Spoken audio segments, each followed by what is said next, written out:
right here near the casino, out by the convention center. It's a great location. 2 floors, guys, and just jam-packed, indoor, outdoor, wall-to-wall with Burnt Orange and Longhorn fans. This is probably one of the biggest fellowship events for Longhorn Nation probably ever, but definitely the last 20-something years. Can you think, of an event, or you, Patrick, of an event for the Longhorns? We know all the other sports have played really well. We've seen some championship runs by Texas sports. We just saw watch volleyball win back-to-back national titles, but football is the granddaddy of them all. And you're playing regionally, right, close to your proximity to Longhorn Nation, which is Austin, Texas, where Patrick and I are. Can you guys think of you're live there to witness it, and you've been to a lot of these too. Has there been a bigger fellowship event for Longhorn Nation recently? I don't think so. I mean, even having been out to the Rose Bowls to 05 and 09, LA's so spread out, right? I mean, you see a lot of Burnt Orange, but it's so consolidated here. I mean, between the team hotel, which is the Marriott right on Canal, Washington staying across the street, I think at the Sheraton, and from there to here is only about 10 blocks to Manning's, and it's another 10 blocks the other way over to Jackson Square, where they had the parade yesterday, right through the French Quarter, and then you're down to the Superdome. It's just all the Burnt Orange and all the fans are within blocks of each other. We were at the Harrah's Casino last night watching football games and doing some gambling and fellowship, as you say, Rod, and it was all Longhorn fans, everybody in Burnt Orange. It was unbelievable. There's some Husky fans here from Seattle and wherever, but the Burnt Orange faithful, wherever they're from, have taken over the city of New Orleans. Yeah, I mean, I don't think I can think of one, just because it's so consolidated and there are so many Longhorn fans here. Yeah, you could tell on media days and everything that clearly the Longhorns media showed up earlier as well, because so many of the questions for both coaches, both players, were all coming from Longhorn media people. So I think everybody from Longhorns could drive down there. Yep. And Washington, you have to fly down, so they probably were doing a little bit, probably getting down on Saturday or Sunday and not necessarily being there. But I know everyone in Austin was trying to get down there on Wednesday. Yes, exactly. That's the whole point, because my wife has a lot of Washington fans that are her friends, because she's from the Pacific Northwest, and they're coming later. They're coming for the game. Yes. They came today. The Longhorns have been down there, as Patrick said, they have the whole damn week. A lot of Longhorn fans have tried to make a week of it as long as they could. Celebrate the entire New Year and everything there in New Orleans. So, yeah, it's really interesting. I mean, it feels like a home game. And the Longhorns, if they can win tonight, it'll be like a string of home games to end out the season. Big 12 title game in Dallas versus Oklahoma State. This game in New Orleans, that's a regional. Obviously, Houston's where the national title game is. I mean, they basically ended, Tech was a home game. They feel like they've ended the season with just these string of home games, which is, I think, good for the Longhorn Nation to heal. And it feels like it's these moments of fellowship for the Longhorn Nation to get together and celebrate their Longhorn football team. Yeah, no, it's been cool. And I actually, as you guys say, the local media has been here. I saw our friend Bob Ballou last night, Joe Cook, and some other guys, and they've been here since Tuesday. And you can see it on their face. They're like, man, it's like Groundhog Day. I mean, New Orleans is kind of like Las Vegas. You can only do a couple days, and that's right. You're ready to. I mean, the food is so rich, the drinks are so available, so the nightlife is popping. Then you throw New Year's Eve and the New Year into it. My man Bob was looking a little bleary. Now, I also saw our friend Will Matthews, of course, on the sidelines tonight for Texas on Texas radio, Rod, and he said to say hi to you. He's got a young baby at home, too. He's got a 2-month-old. You've got a 3-month-old. He said he's come here and he's gotten to sleep. He said, I said, did you make it? Did you make it to the new year? And he said, heck no, man, I was in bed. I'm finally getting to sleep for the first time in a couple of months. So he's taking advantage of that. So, but yeah, you're right. The fellowship is everywhere. It really is cool. It really is a scene. I've been doing radio in Austin since the mid-'90s, and it's I've never seen anything like it this way. I mean, again, having been to the Rose Bowl, when you get to the actual Rose Bowl on the day of, and they take over the golf course, I mean, that's a huge tailgate, and that's a lot of fun out there in Pasadena, one of the prettiest settings in all of sports.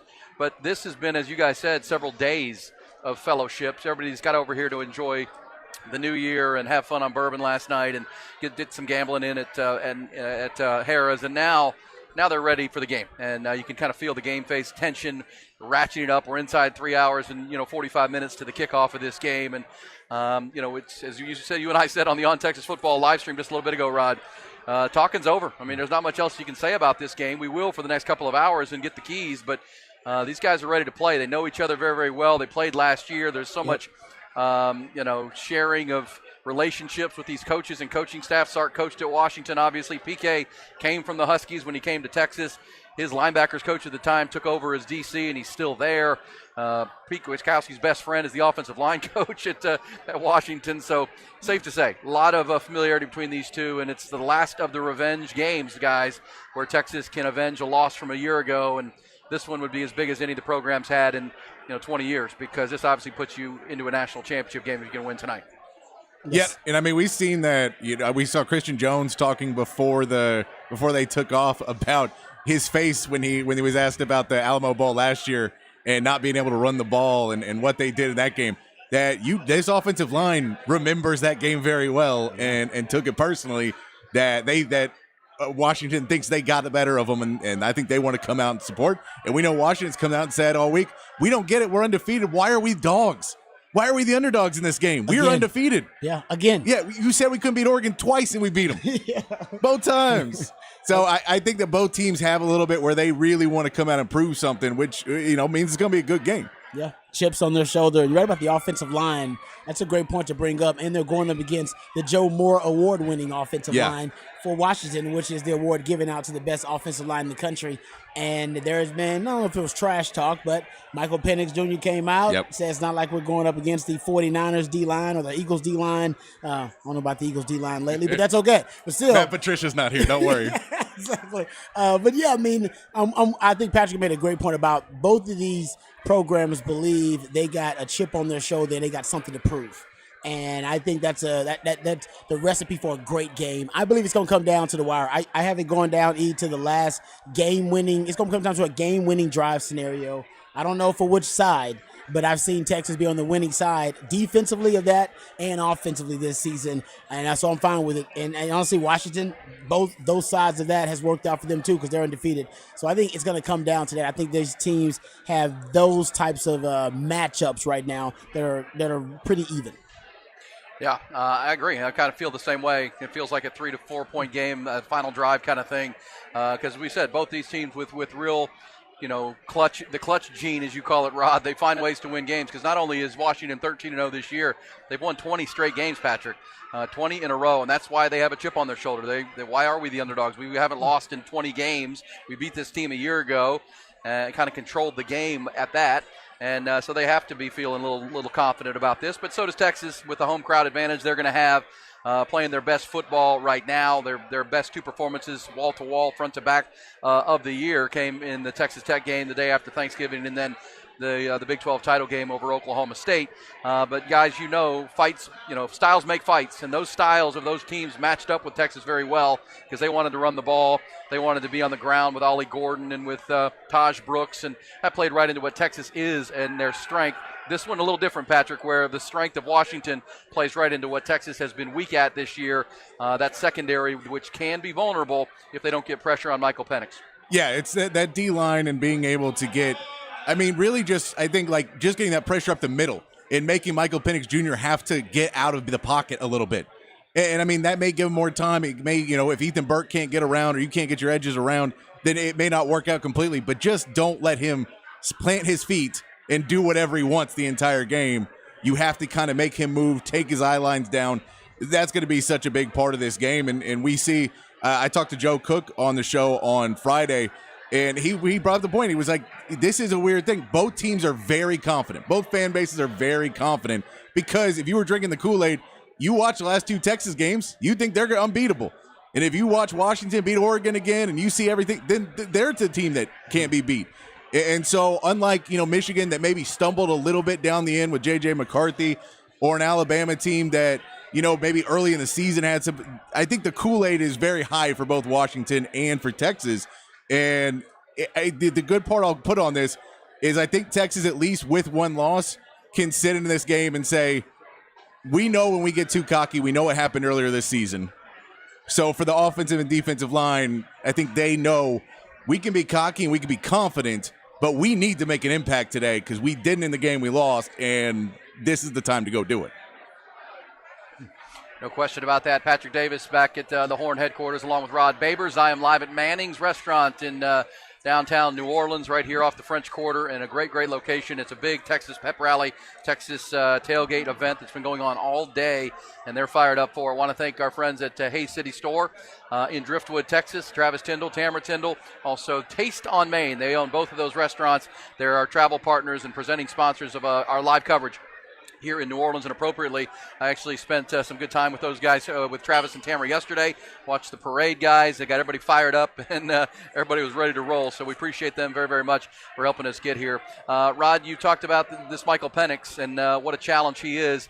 This is, without a doubt, the best quarterback the Longhorns have faced this year. It's also the best coach and coaching staff they'll have faced this year. I don't think there's any doubt about that. Kalen DeBoer is the National Coach of the Year. Michael Penix was the Heisman runner-up, and a lot of people thought he maybe should have won the Heisman Trophy based on the 13-0 season. This is the Longhorns feel very confident, as Patrick just said, but at the same time, you got to go out and execute. This is a really, really elite player and an elite offense that they're dealing with. There's no doubt about it. I mean, he's easily the best quarterback they faced. The second best quarterback is Dylan Gabriel, right? That's the concern. And what is, I think, the commonality between the two is comfort and knowledge of their system, right? And comfort in that system and knowledge of that system. We know that Dylan Gabriel had been in that veer and shoot system with Jeff Levy since his time at Central Florida, and then with his time at Oklahoma. So 4 or 5 years running the same scheme gives you a comfort level that you just don't see in college football.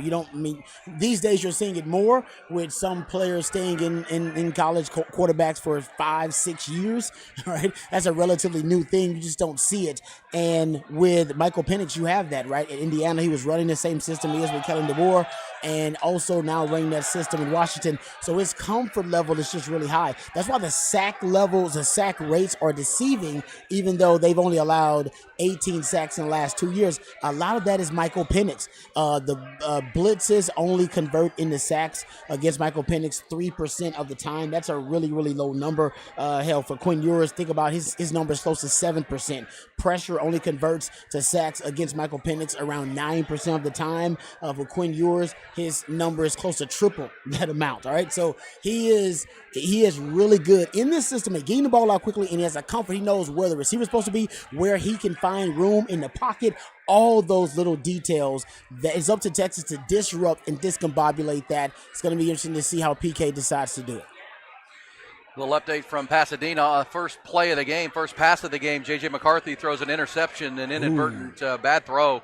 Was rolling to his right and had nobody open and tried to do the cardinal sin of a quarterback, force it down the field instead of just throwing the ball into the stands. And it looks like it's going to stand as an interception. It might come back. He might have stepped out right before he touched the ball. Yeah, he may have. Yeah, I'm seeing this replay right now. So we'll see. It's going to be very, very close. That obviously would be a break for Michigan because that was so a lot of times nerves play a factor in these games, Patrick, where you've been waiting a month and you get out on the field and now all of a sudden it's a little bit of nerves set in. I think it looked like that with J.J. McCarthy on that spot. We'll see if he gets bailed out by the foot out of bounds. But a great point by Rod on the inability to get pressure on Michael Penix. Hey, Rod, let me follow up on that. When you're talking about a month to prepare and PK in this defense against this elite offense, a couple of chess pieces that I think were very interesting. Jahdae Barron and how they're going to use him, especially with the suspension to Derek Williams in the first half. And then Anthony Hill, the freshman who's no longer a freshman because he's played so much football here as a freshman. I feel like both of those guys can be chess pieces that are used to attack the quarterback and also maybe cover up some things in the back end where they're going to need some help from a guy like Jahdae Barron. Yeah, that's a great point, E. If Washington comes out, especially without your best covered safety, even though he's a freshman, Derek Williams, I would, one of the adjustments I would expect Texas to make, maybe move Jahdae Barron back to safety. It's not that much of a transition to do it from nickel to safety and then bring in maybe one of the other young bucks, or you can move over Terrence Brooks. I think he can play nickel, and you can put in Malik Muhammad and Ryan Watts at corner. You do have some options, but I do think it's going to be a schematic chess match, Patrick, try to figure out exactly what you do when, not if, Washington attacks your safeties in the first half. They're going after it. Yeah, and I think that's where we look into, you need that defensive line to be able to play four guys and stop the run effectively, so you can now focus so much of your defense on that secondary. And then it's not just a secondary and trying to use him, having Jalen Ford and how you use him in those games, because he statistically has not been great against spread offenses and guys like that. When he kind of gets in that no man's land and trying to decide if he wants to help out in the run or go back into a pass game, sometimes he becomes pretty ineffective. So what he can do with a month of prep and a month of game film and a month to really look this over and go, I feel confident and I'm going to go make my decision. And whether it be wrong or right, I'm going to make an impact on the game versus kind of getting stuck in between and always chasing players. Yeah. And what about Anthony Hill, Rod? Do you think Anthony could become a guy that, is used in a fashion that, because, again, if you're going to try to manufacture some pressure, you don't want to bring too many guys to expose that back end, but maybe some zone pressures, maybe some middle blitzes with a guy like Anthony Hill because of that elite closing speed, may be able to create some. We saw it in the Alabama game where he was able to have a huge impact on that football game. They used him a bit of a spy in the Oklahoma game at times. How do you think they use Anthony Hill in this game? That's a great point. 4 out of his 5 sacks have come in the Bama game, Oklahoma game, or that Big 12 title game. Big games, they seem to want to use him differently. So you're right about that, E. With Michael Penix, the most effective pressure has been interior pressure.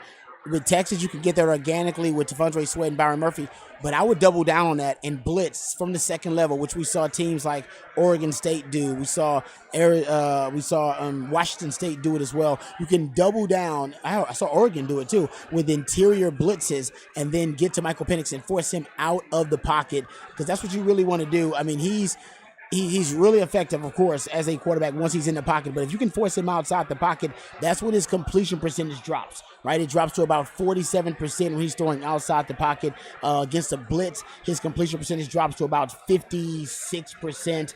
That's about 53rd in the country. His completion percentage outside the pocket is about 84th in the country. You want to disrupt him as much as possible. You may not get to him, but you can force erratic throws. But you got to do it on the edges and also in the interior. Anthony Hill, I think, is the key to doing on the edges. All right, guys, great stuff. We're off to a good start here at Manning's Restaurant in Sports Bar and Restaurant. This place is huge. It's 2 stories, indoor, outdoor. It is a cool area on the promenade here in New Orleans. Really, really cool spot. So if you're listening and you're already here in NOLA, come on out.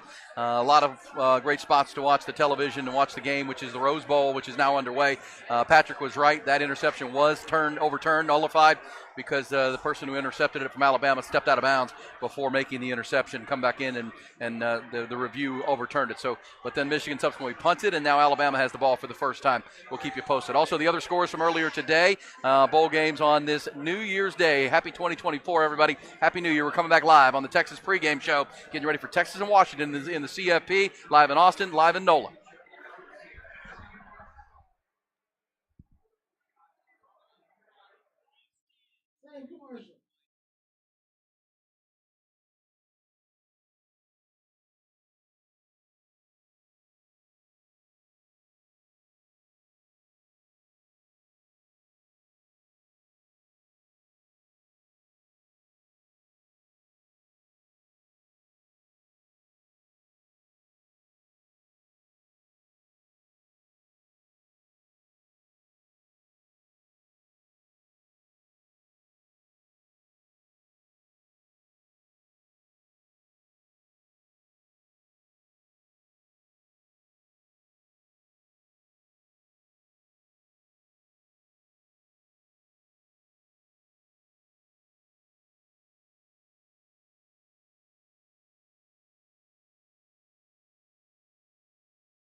Welcome back to the Longhorn Football Pregame Show right here on The Horn. I am Rod Babers, joined by my man Patrick Davis. We are here in the ATX, but my man Aaron Hogan, he is looking live at Manning's down in New Orleans, NOLA, down there for the Sugar Bowl. Yes, so we're in 2 locations, and why wouldn't we do it big? Because this is the biggest game for Texas football and since the 2009 national title game, and Longhorn fans just as optimistic as they were. I was at that game, E. Hogan. I remember the buzz around it. Longhorn fans, they were really optimistic. They were really confident. And you know who was probably more confident than anybody that gave me optimism when I went to that 2009 Rose Bowl? Mac Brown.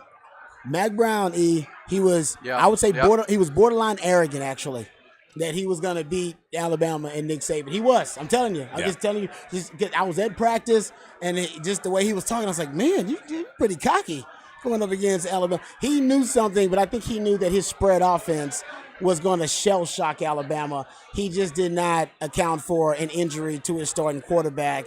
And I think if that didn't happen, I think we all agree it could have been a very different story. I'm not bringing it up because I don't want to bring up bad stuff.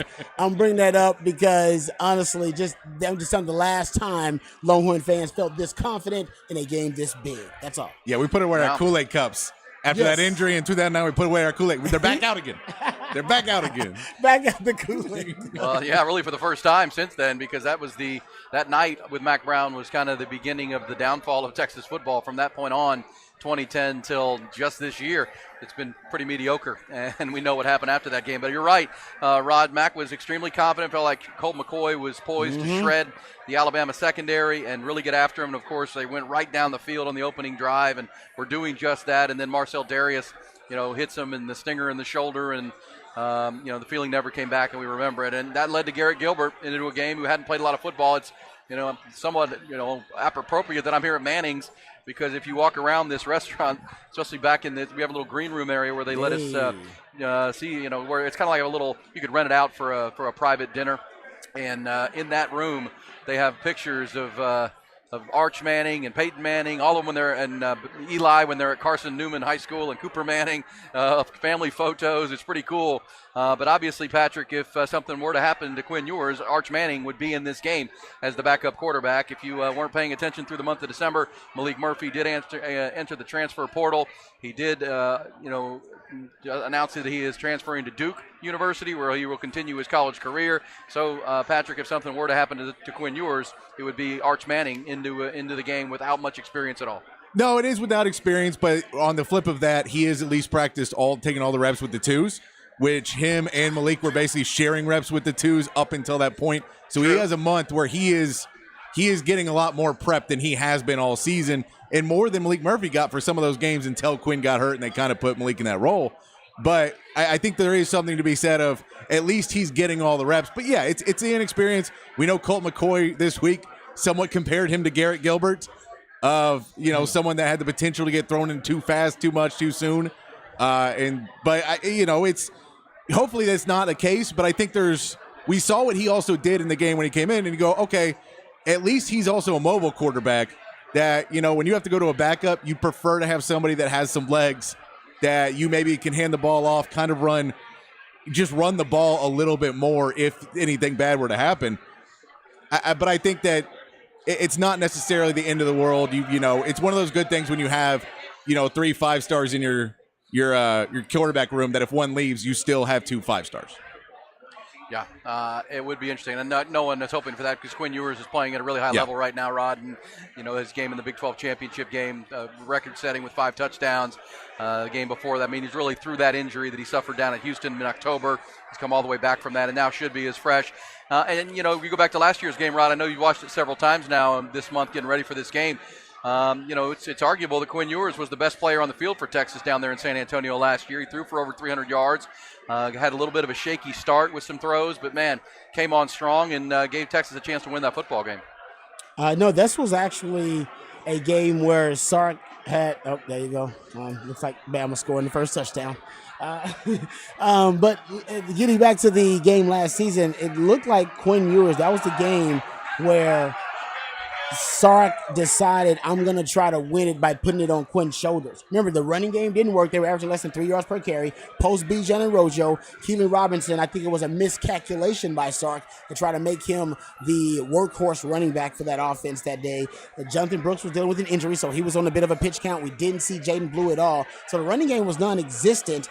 They even went with more empty formations they had played in any other a game that so far that year, because they were putting that game on Quinn Ewers' shoulders, and he actually had a game where you could make the argument that he outplayed Michael Penix in that game. Michael Penix got the W, but if you look at the stats-wise, Quinn Ewers had a really good game. And I think what he didn't have was the complement of the running game with him so that Texas could help balance it out and balance the offense and win the lines of scrimmage, what Texas did not do in that contest. So for Quinn Ewers in this contest, he's played his best football of his career in the last week, right? The last month, I should say, when he played against Oklahoma State. Best game he's ever played. I think Sark wants to build on that. I wouldn't let that performance and the confidence that Quinn gained in that performance, I wouldn't lose that if I was Sark. And I want to build on that. I think you'll come out early on and throw the football. I anticipate early down passes by Texas, not deep down the field, not vertical shots, extensions of the running game, short high percentage passes to get your quarterback in the groove, because where Quinn goes, the offense goes. Y'all know that. All right, yep. If Quinn's having a bad game, the offense is having a bad game, period. We haven't seen the offense be able to achieve and be able to be efficient without Quinn Ewers playing a good game. The offense is not designed that way, especially without Jonathan Brooks. So if I'm Sark, I get him in the groove early. If he's in the groove and he's confident, the offense usually has no issues. Yeah, and I mean, you talk about having a guy like JT Sanders that can give you a little valve out, or, a Keelan Robinson could come in to play some of this game. Or, even C.J. Baxter out of the backfield. You do have a couple of options if you could throw to Quinn and it's not open down the field and they push everybody back and they just rush 4. And I know they run base 7 a lot too. But, if they don't bring a lot of pressure and drop guys back, he does have some options to just, hey, let's pick up 4. And that's the same as a run. He does run. We can, even if we're throwing and Quinn's getting in rhythm. Now he's got 4 completions and it's only 16 yards, but now Quinn feeling it because he's got 4 and he feels good, and now we're getting him in that rhythm. Exactly. No, the check down. He likes to check down now. He likes to check down now, which is good. You got to do it. No, I'm with you on that. I like that. Take those yards when they're there. Mm-hmm. Also, you have Texas receiver Xavier Worthy, who is healthy. Of course, Longhorn fans rightfully concerned when he hobbled off the Big 12 championship game late in that game when it was well in control with an ankle. But he says he's ready to go. He also said this week, guys, that I just feel like they didn't get the best of me last year. Xavier Worthy dropped a couple big passes in that game, including one that would have been a long touchdown down in San Antonio.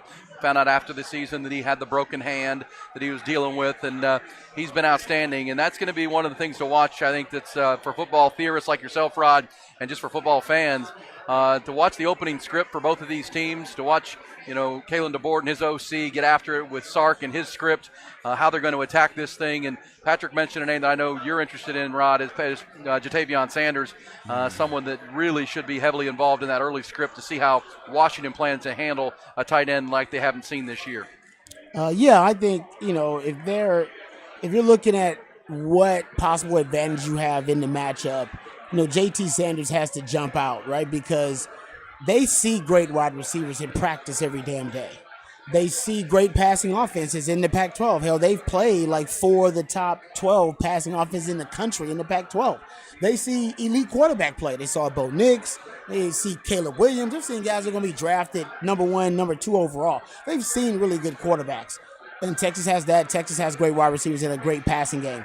What they have not seen is a tight end like JT Sanders, because there aren't a lot of tight ends in the country like JT Sanders. They don't have an answer for him. They haven't seen him, and that's what I would shell shock them with. A lot of JT early on, or at least at one point in the game, because they don't have an answer for him. Hell, if Alabama recruiting 5 stars at the level that they do in the blue chip ratio, which is hovering around, 70% or whatever it is for Alabama, if they don't have an answer for JT Sanders athletically, nobody really does. Maybe Michigan, maybe Ohio State, maybe Georgia, but Washington don't. I guarantee you they don't. So if I'm Texas, I shell shock them with JT as much as possible. Force them to double JT Sanders. Uh-huh. And then when they do that, it's going to open up just Jay Witt. It'll open up A.D. Mitchell. It'll open up the numbers game for everybody else. They'll be concerned with Xavier Worthy, so they'll probably double him early, which is great for you because JT might end up with a matchup one-on-one with either a safety or linebacker. He'll eat him alive. Yeah. Agree with that. Good stuff, Rod. We'll talk more about that opening script for both teams and how one side may attack the other.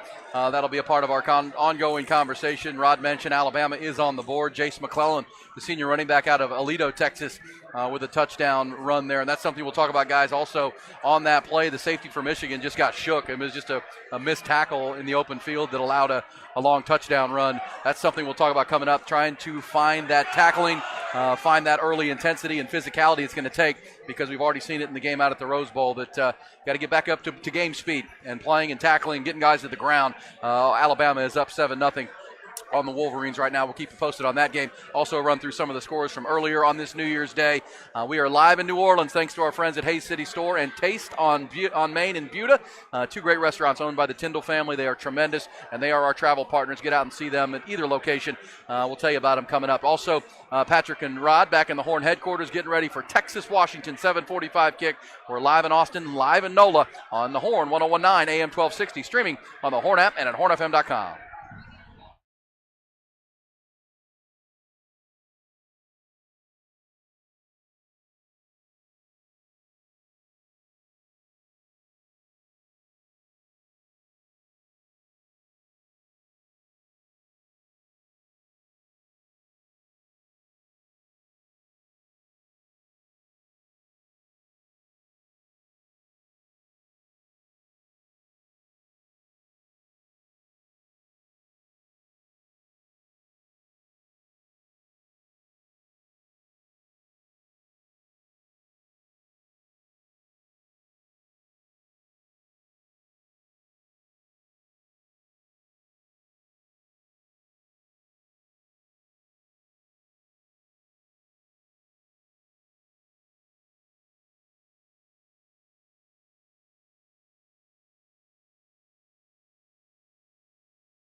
Welcome back to the Horn pregame show live. We are live from two locations. Myself, I'm Rod Babers. My man Patrick Davis, we're live from the Horn headquarters. My man E. Hogan, he is live from Manning's down in New Orleans, getting ready for the Sugar Bowl, and it is the Longhorn celebration right now. And you can hear the crowd in the background. What's going on, E? Give us a breakdown of what the entire event is like there at Manning's right now. Well, there's a lot of people intently watching this Rose Bowl, which right now Alabama leads 7-0. It's hard to figure out who people are cheering for. They just cheer whenever there's a good play made by either side, it feels like right now. But, as the captive audience inside, you guys will love it too. Right where I'm sitting, I'll send some pictures out that we can put up on our Horn Twitter. There's like this luxury box that's right in front of this giant big screen that I'm doing the show in front of. It's like a movie screen. 20 feet high, but there are rows of like recliner chairs that you can sit in and kick back like you're at the movie theater or something. And several people have been snoozing in these chairs today. It was a long night last night, I'm assuming. They find these chairs and this next thing you know, they're asleep, watching games and just enjoying the afternoon, getting ready for the game tonight. It's a long day, guys. The kick's not till almost 8 o'clock tonight, so they're trying to pace themselves here. But then outside, Patrick, they've got they got a DJ going. So if you want to be outside jamming and dancing and having a good time, you can do that. Or you can sit inside and watch the football. I think they've got the Rose Bowl up on about 40 screens in this room right now. Aaron, get ready for the cheer. Whistle. It's coming. Here it comes. Here it comes. I'm trying to figure out the timing between your TVs and ours. Blake Corum. Michigan on the board. And they'll tie the game up about there. 6 seconds. 6-7 seconds between our TV and your TVs. But yeah, it does sound, Aaron, like there's a lot of people that took the over there. We just need points, man. Just need points. I mean, it's really whoever you bet on you're cheering for, I'm assuming, in this game. Or, if you're a Texas fan who's confident, feels like you can win this game tonight, who you want to play, maybe don't want to play. And we'll talk about that coming up. Also, later on in our 3 hours of coverage here live on this New Year's Day, we'll talk to Bobby Burton. He'll join us from On Texas Football. And Rod and Patrick on Texas Football just reporting that the Longhorns have received a New Year's Day commitment from 2025 edge prospect Anthony Williams from Shadow Creek down in Pearland. The edge prospect chose the Horns over offers from Auburn, Notre Dame, Ole Miss, TCU, and more. So good start to the new year. Another commitment for the class of 2025 now for the Longhorns. I think that's 4 commitments. The first from the state of Texas. They have a quarterback commitment from Alabama, KJ Lacey. They've got a tight end commitment from the state of Georgia and a running back commitment from the state of Florida. Now they add this edge player from Shadow Creek down in the Pearland area. So there you go. That happens on this New Year's Day as we're live in NOLA, live in Austin. On the way to the break, Rod, we were talking about the script for both teams here and how they, the 20-play script, and both coaching staffs are huge on it. We know Sark's big on it. It's about, showing a lot of different formations and trying to get a feel for what the opposition is going to do to you. It's been a month to prepare for this game. This will be really interesting to see the script and how it impacts the entirety of the game. What will you be watching for from both sides when you see these first couple of drives, Ron? From Texas side offensively, I'm going to be watching for variety. Last time Texas played Washington in the Alamo Bowl, I was a little surprised that Sark didn't utilize any 2 tailback sets. There was no 6-0 line package. I just thought there was a lack of creativity, a lack of innovation, considering the offensive brilliance, right, of Steve Sarkisian as a play designer. I was a little surprised that he didn't have more unique play designs and unique play variety, right, and diversity for personnel groupings in that game last season, and I thought it hindered the offense. I really did. I think it could have boosted the running game to have an extra offensive lineman in there and see if that would have worked playing bully ball versus Washington, or Braylon Trice. Right, Braylon Trice had 2 sacks, 2 tackles for loss last year. This guy led the country in pressures last season, led the country in pressures again this season. You don't think having an extra offensive lineman out there to help block him would have helped you be able to neutralize him as a pass rusher when you knew you were throwing the football because you were running empty formation and you were simply had abandoned the run because you were averaging less than 3 yards per carry? But we didn't see any of that. 2 tailback sets has been the most effective, most explosive, most efficient personnel package for Texas football the last 3 seasons. I know Sark has those numbers, and yet with the availability of a Jaden Blue, the availability of Jonathan Brooks and Keelan Robinson, we didn't see any of that in that Alamo Bowl. This year, I expect that to be different. I expect more variety from Sark, especially in the opening script, as you mentioned, to kind of troubleshoot and figure out exactly how you can pinpoint vulnerabilities to exploit against the Washington defense. No question about that. And then the other way around, what Washington does to find out what Texas is thinking with Pete Kwiatkowski. Both coaching staffs will be feeling each other out, but also trying to create maybe some big plays in those early scripted plays. We saw Sark do it in a big way. Matt Patrick against Oklahoma State, where it seemed like every play for the first quarter and a half was a big play for the Longhorns, a chunk play. And, afterwards, Mike Gundy was just talking about how the play calling had their coaches, their head spinning. I mean, they knew the linebackers for Oak State were really good, and Sark got them moving side to side, having to chase things on screen passes and edge plays, and just really chewed up Oklahoma State. You wonder what he's got in store for Washington here to try to create some chunk plays early to get the momentum in this game. Because if you get the momentum going in this game with what's going to be a heavy Longhorn crowd, you can really, and I've been in the Superdome, Patrick, it's very, very loud when it gets cranking. Was at the Georgia game in 2018. You get this home crowd or Longhorn crowd behind you, that can be much like we saw up in Arlington with the Big 12 championship game. Yeah, I'm curious to see for both teams how much play action we see in that first script to get the ball and still throw the ball, but kind of confuse the defense, try and get them to think you're going to run the ball early and don't. But then once you get used to play action, maybe you let off on the run, and it'll open up the run game a little bit more because you think, well, they're just running play action over and over again. So I'm curious to see how much they actually run play action because I think both teams are going to take shots early. I think you have the script, you've worked on those plays, you feel really confident in that script. Both teams are going to feel that way, so they're going to want to air the ball out a little bit more, especially Washington. We know that Washington doesn't allow a lot of explosive run plays. You can run on them, but you can't run explosively on them. And then on the flip side of that, Washington, Dylan Johnson is a good back, but he's not necessarily explosive back either. He's going to try and go through just the A gap, B gap, and so you may not necessarily want early to just kind of pick up 3 to 4 yards over and over again. You want to get those chunk plays, and I don't know if either team is really going to get those chunk plays in the run game. I love what kind of Patrick said there about the rush defense for Washington. They are kind of a bend. They bend but don't break. They don't allow you to get. And Texas used to those chunk yardage rush plays. If I'm Texas, I open up the game passing. I pass on early downs. Based on my research, Washington is allowing damn near 67% completion percentage on first downs, over 8 yards per attempt, 148 passer rating, 10 touchdowns, 2 interceptions. It's their worst pass defense down, and it's Texas' best passing down. First down and second down, 8.8 yards per attempt, 9.2 yards per attempt on first and second down for Texas. That's where I'd go because I want to stay out of third and long against this group for Washington.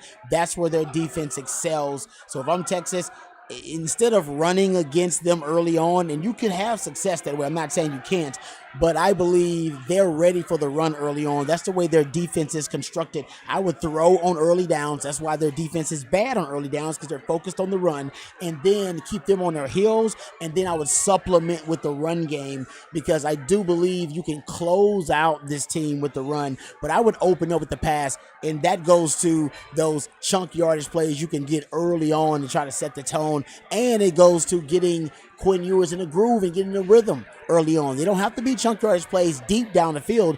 They can just be screen passes, high percentage passes where your guys are breaking tackles early on. Don't forget, guys, this Washington defense is one of the worst tackling teams in all of college football. They are fifth worst in missed tackles in all of the Power 5. So that's something Texas can really be taking advantage of, not only in the run game, but also in the passing game. And that name we keep bringing up, JT Sanders. Yes. If you're putting hard to tackle. If you're not putting a linebacker on him and you're putting a cornerback to keep up with his speed, I don't know if one cornerback or one safety's taking him down. Yes, exactly. And so those extra 15 yards you may get until everyone can rally to the football could be big of a chunk play that's a 7-yard reception that turns into 25. Yep, and I take that back. They're third most missed tackles in all the Power 5 with 159. That's a lot. That's a lot. Absolutely. And all right, Bobby Burton just walked up. Sorry, guys. I was saying hi to Bobby. He's going to join us here coming up. But, no, I agree with that 100%. And Texas certainly has explosive players right now with Xavier Worthy, Jaden Blue, you guys talked about, JT Sanders, A.D. Mitchell. And A.D. Mitchell should be the most comfortable of anybody. He's played in this college football playoff each of the last 2 years with the Georgia Bulldogs. He was very comfortable this week with all the media. He's been through this before, and it could be kind of a guy that the players lean on with Texas of what to expect and how this thing is going to play out. here over the course of this week and possibly next week for the Longhorns down into Houston. A couple of other bowl game scores from earlier today. Obviously, we mentioned Alabama and Michigan are knotted up 7-7. First quarter out at the Rose Bowl. LSU, without the Heisman Trophy winner, Jaden Daniels, who didn't play in that game. Garrett Nussmeier threw for almost 400 yards and 3 touchdowns, helping LSU beat Wisconsin 35-31 in the best game of the day so far. Tennessee beat Iowa. Hey, Rod, you think DeSoto might be able to score a touchdown or two on Iowa? I think that could happen. I don't know, man. Iowa's defense is pretty damn good, though. It's their offense that's terrible. I think DeSoto could stop Tennessee exactly. or stop Iowa. I don't know if they could score, maybe 0-0, but that was a pretty bad game. Oregon all over Liberty, maybe you would expect 45-6. Also, Penn State over Mississippi, Ole Miss. Ole Miss beat Penn State, I should say, 38-25 yesterday in a good one. All right, guys, we'll take a quick timeout. We'll come back. Bobby Burton will join us from On Texas Football, talk about the newest Longhorn commitment for 2025. Also, his thoughts on what promises to be a heck of a game tonight over at the Sugar Bowl, not far from where we are right now with our live coverage from New Orleans. It's Manning's Restaurant in New Orleans. Thank you to our friends at Hayes City Store and Taste on Main in Buda, the Tyndalls, both restaurants that they own. Great spots. Hayes City Store is that Scratch Texas comfort food, a canopy of oak trees, outdoor sports bar, all the food you can handle. Great for any event. Also, Taste on Main, more of a higher end a little bit. Steak and seafood, the Raw Bar, but in a casual atmosphere in charming downtown Buda. Taste is in a 100-year-old historic building on Main Street. Really a great spot as well. Check them both out. Hayes City Store and Taste on Main, bringing you our live coverage from New Orleans. We'll come right back. Rod and Patrick in Austin. Patrick, I'll be joined by Bobby Burton here at our broadcast location at Manning's Restaurant in New Orleans on the Horn, 101.9 AM 1260. Stream it on the Horn app and at hornfm.com.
Welcome back to the Horn Pregame Show. We are live from two locations. We are live from the ATX, the Horn Studio. Myself, I'm lifetime Longhorn Rod Babers, joined by Patrick Davis of the Sports Complex, which you can catch right here on the Horn. Weekdays, you can catch it right here. Hey, moving time slots, actually. It's 4 to 6 now. Boom. You're 4 to 6. Beautiful thing. I love it.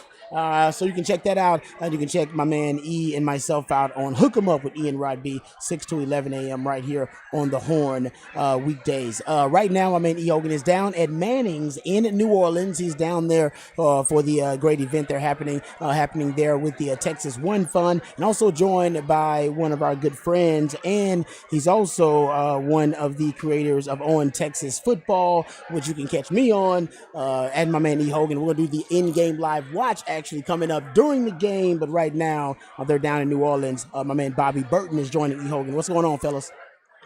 Yeah. How you doing, Rod? Yeah, Bobby's been at this since about 10 o'clock this morning here at Manning's. He's this place has been pretty packed. Guys, Bobby, the guys asked me earlier, when was the last time you've seen a Longhorn fellowship community event like this?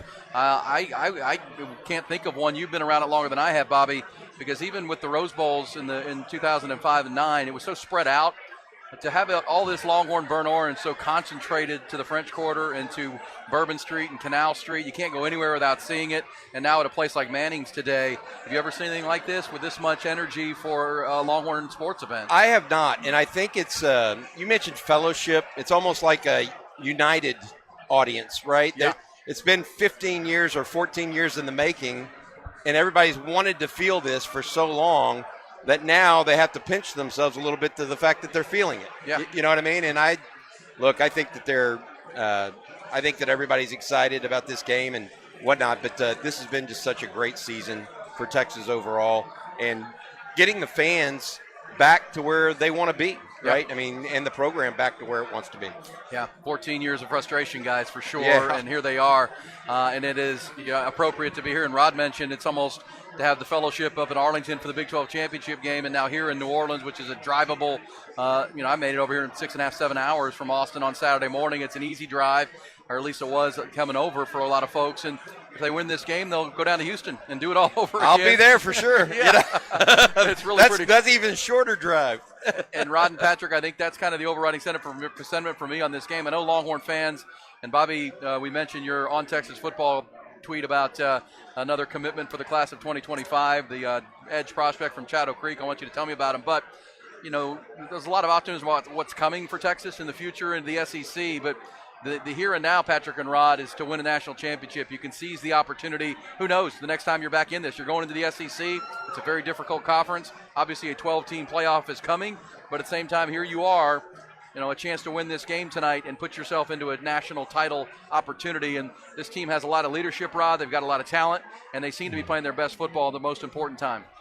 This team seems to be peaking, and I do want to ask, Bobby about that. Looking at this team and the way they're playing right now, if you're Coach Sark going into this game, when you start out the opening script, because there's a lot of talk been about the opening script, are you going to start out with getting Quinn in a groove, or are you going to start out trying to dominate the lines of scrimmage with the run game and establishing that bully ball mentality? Which way do you go in this matchup if you're Sark to start out?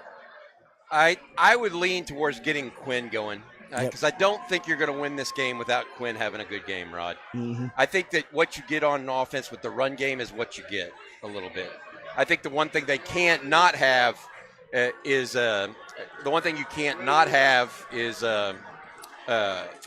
success in the passing game if you're going to win tonight. That's the one thing they have to do. I would add this, though, Rod, to you and everybody out there. I think that we're looking at a team that can win a variety of ways, and so that makes your question interesting to me, because I hadn't even thought about trying to establish the run first, because that's not what Sark has done this year. Mm-hmm. And you and I have talked about this at length, Rod, about is this going to be who's going to break tendency? Because Sark and Kalen DeBoer are both going to do it somehow, some way, right? Maybe what you're talking about is how they break tendency. I had not really contemplated that at all. I had always thought they're going to do exactly what they've been doing, quick passes to the outside, get Quinn comfortable, then start trying to dial it up. What are your thoughts on that? No, I think they should. I'm with you. I think they should open up with the passing game, pass to open up the run.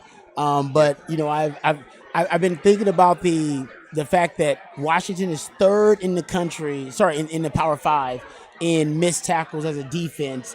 And even my man CJ Vogel brought this up when we were doing the live stream. Texas, if you go on in the running game, has forced 124 missed tackles on the ground, and that's the second most among the Power Five. I heard Chris Peterson say in an interview earlier this week that one of the things he worries about most is tackling in these games with these long layoffs, because coaches don't tackle a lot in practice in these long layoffs, and that's the first time you get to see it in real-time action. And I wonder if Sark early on will think, you know what, let's see if they can tackle. They can't tackle during the regular season.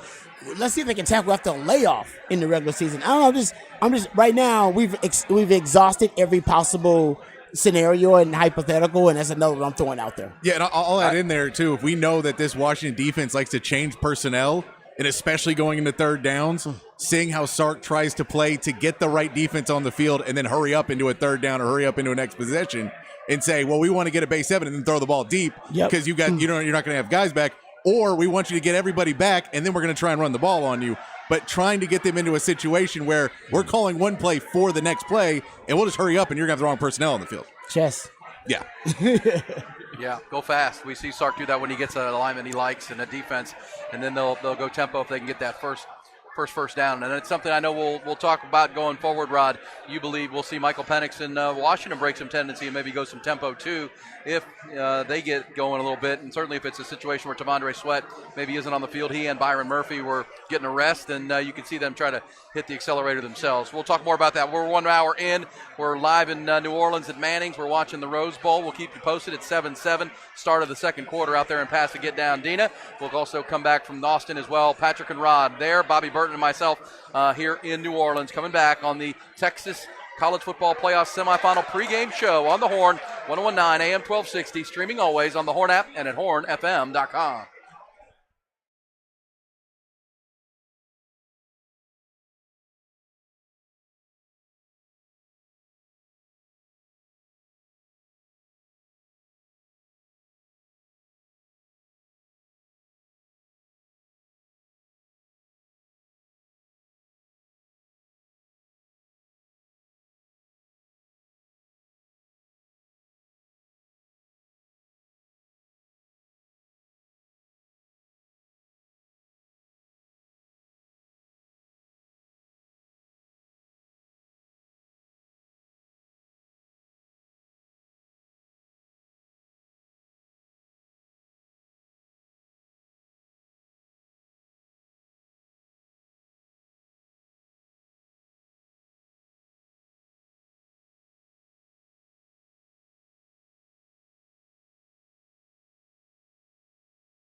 Welcome back to the Horn pregame show, getting ready for the Sugar Bowl between Texas and Washington.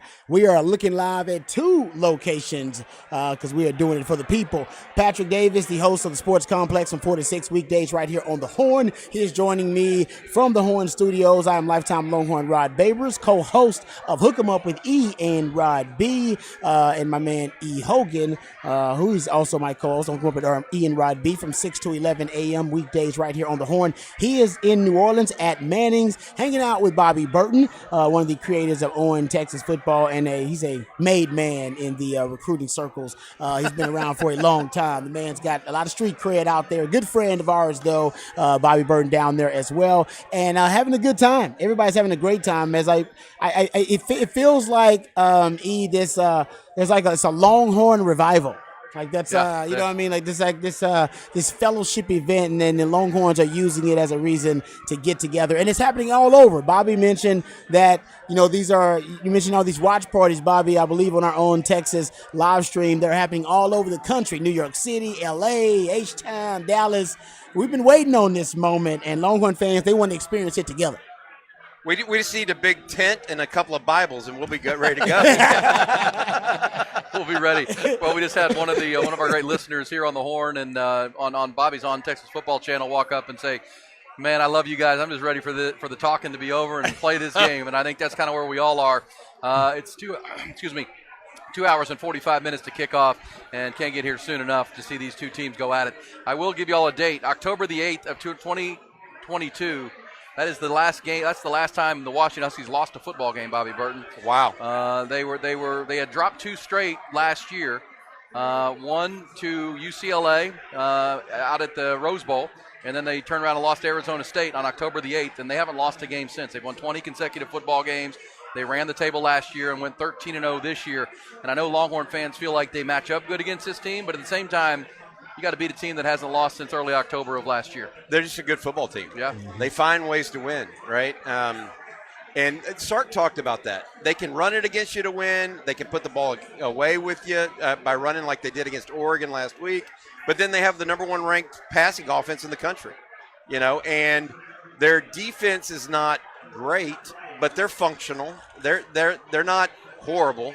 I just think you look at it, and they're one of the very few complete teams almost. They don't have a dominating defense by any means, but they don't beat themselves.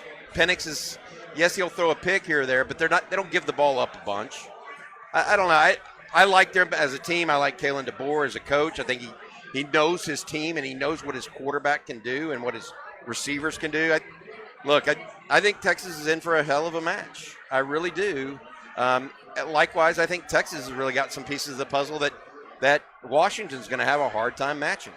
I feel like this is going to be one of those games where there may be a little seesaw to it, and we're not going to really know who's going to step out until the fourth quarter. Yeah, Rod and I we talked about that in our first hour about this thing could go to as Rod said, the last drive, and whoever has the ball last kind of game. And Rod, there's a lot of folks that I've talked to from the Washington side of this while being here that kind of have the mindset of, we beat them last year. Why would this year be any different?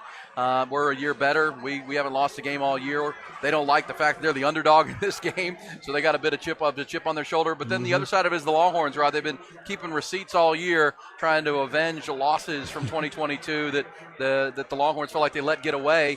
And you and I think Bobby, and Patrick have talked about it. It wasn't their best performance against Washington last year. They didn't dominate the lines of scrimmage. They didn't get much of a running game. They dropped balls, and they didn't play a real intense game, I didn't feel like. And that's obviously got to change tonight. So both sides feel like they have an advantage here in this football game. That's what's going to make it what could be a classic to watch tonight. Yeah, it could just be as simple as coming down to critical moments, right? Clutch moments. I think, money downs, third and fourth down. Texas last year was one of the worst teams in the country on money downs. I believe they were like 80th or 90th potentially in the country defending on third down. This year, they're top 5 in the country on third down defense. Red zone defense. Last year, Texas was a below average red zone defense. This year, they're a top 5 red zone defense. Those are critical areas. If you look at, turnovers, right? That's a critical area in terms of turnover margin. So I think it could come. And then 2-minute drill, take 2-minute defense, 2-minute offense, game-winning drive scenarios. I think ultimately because both of these teams have been so clutch, and because they're not necessarily evenly matched.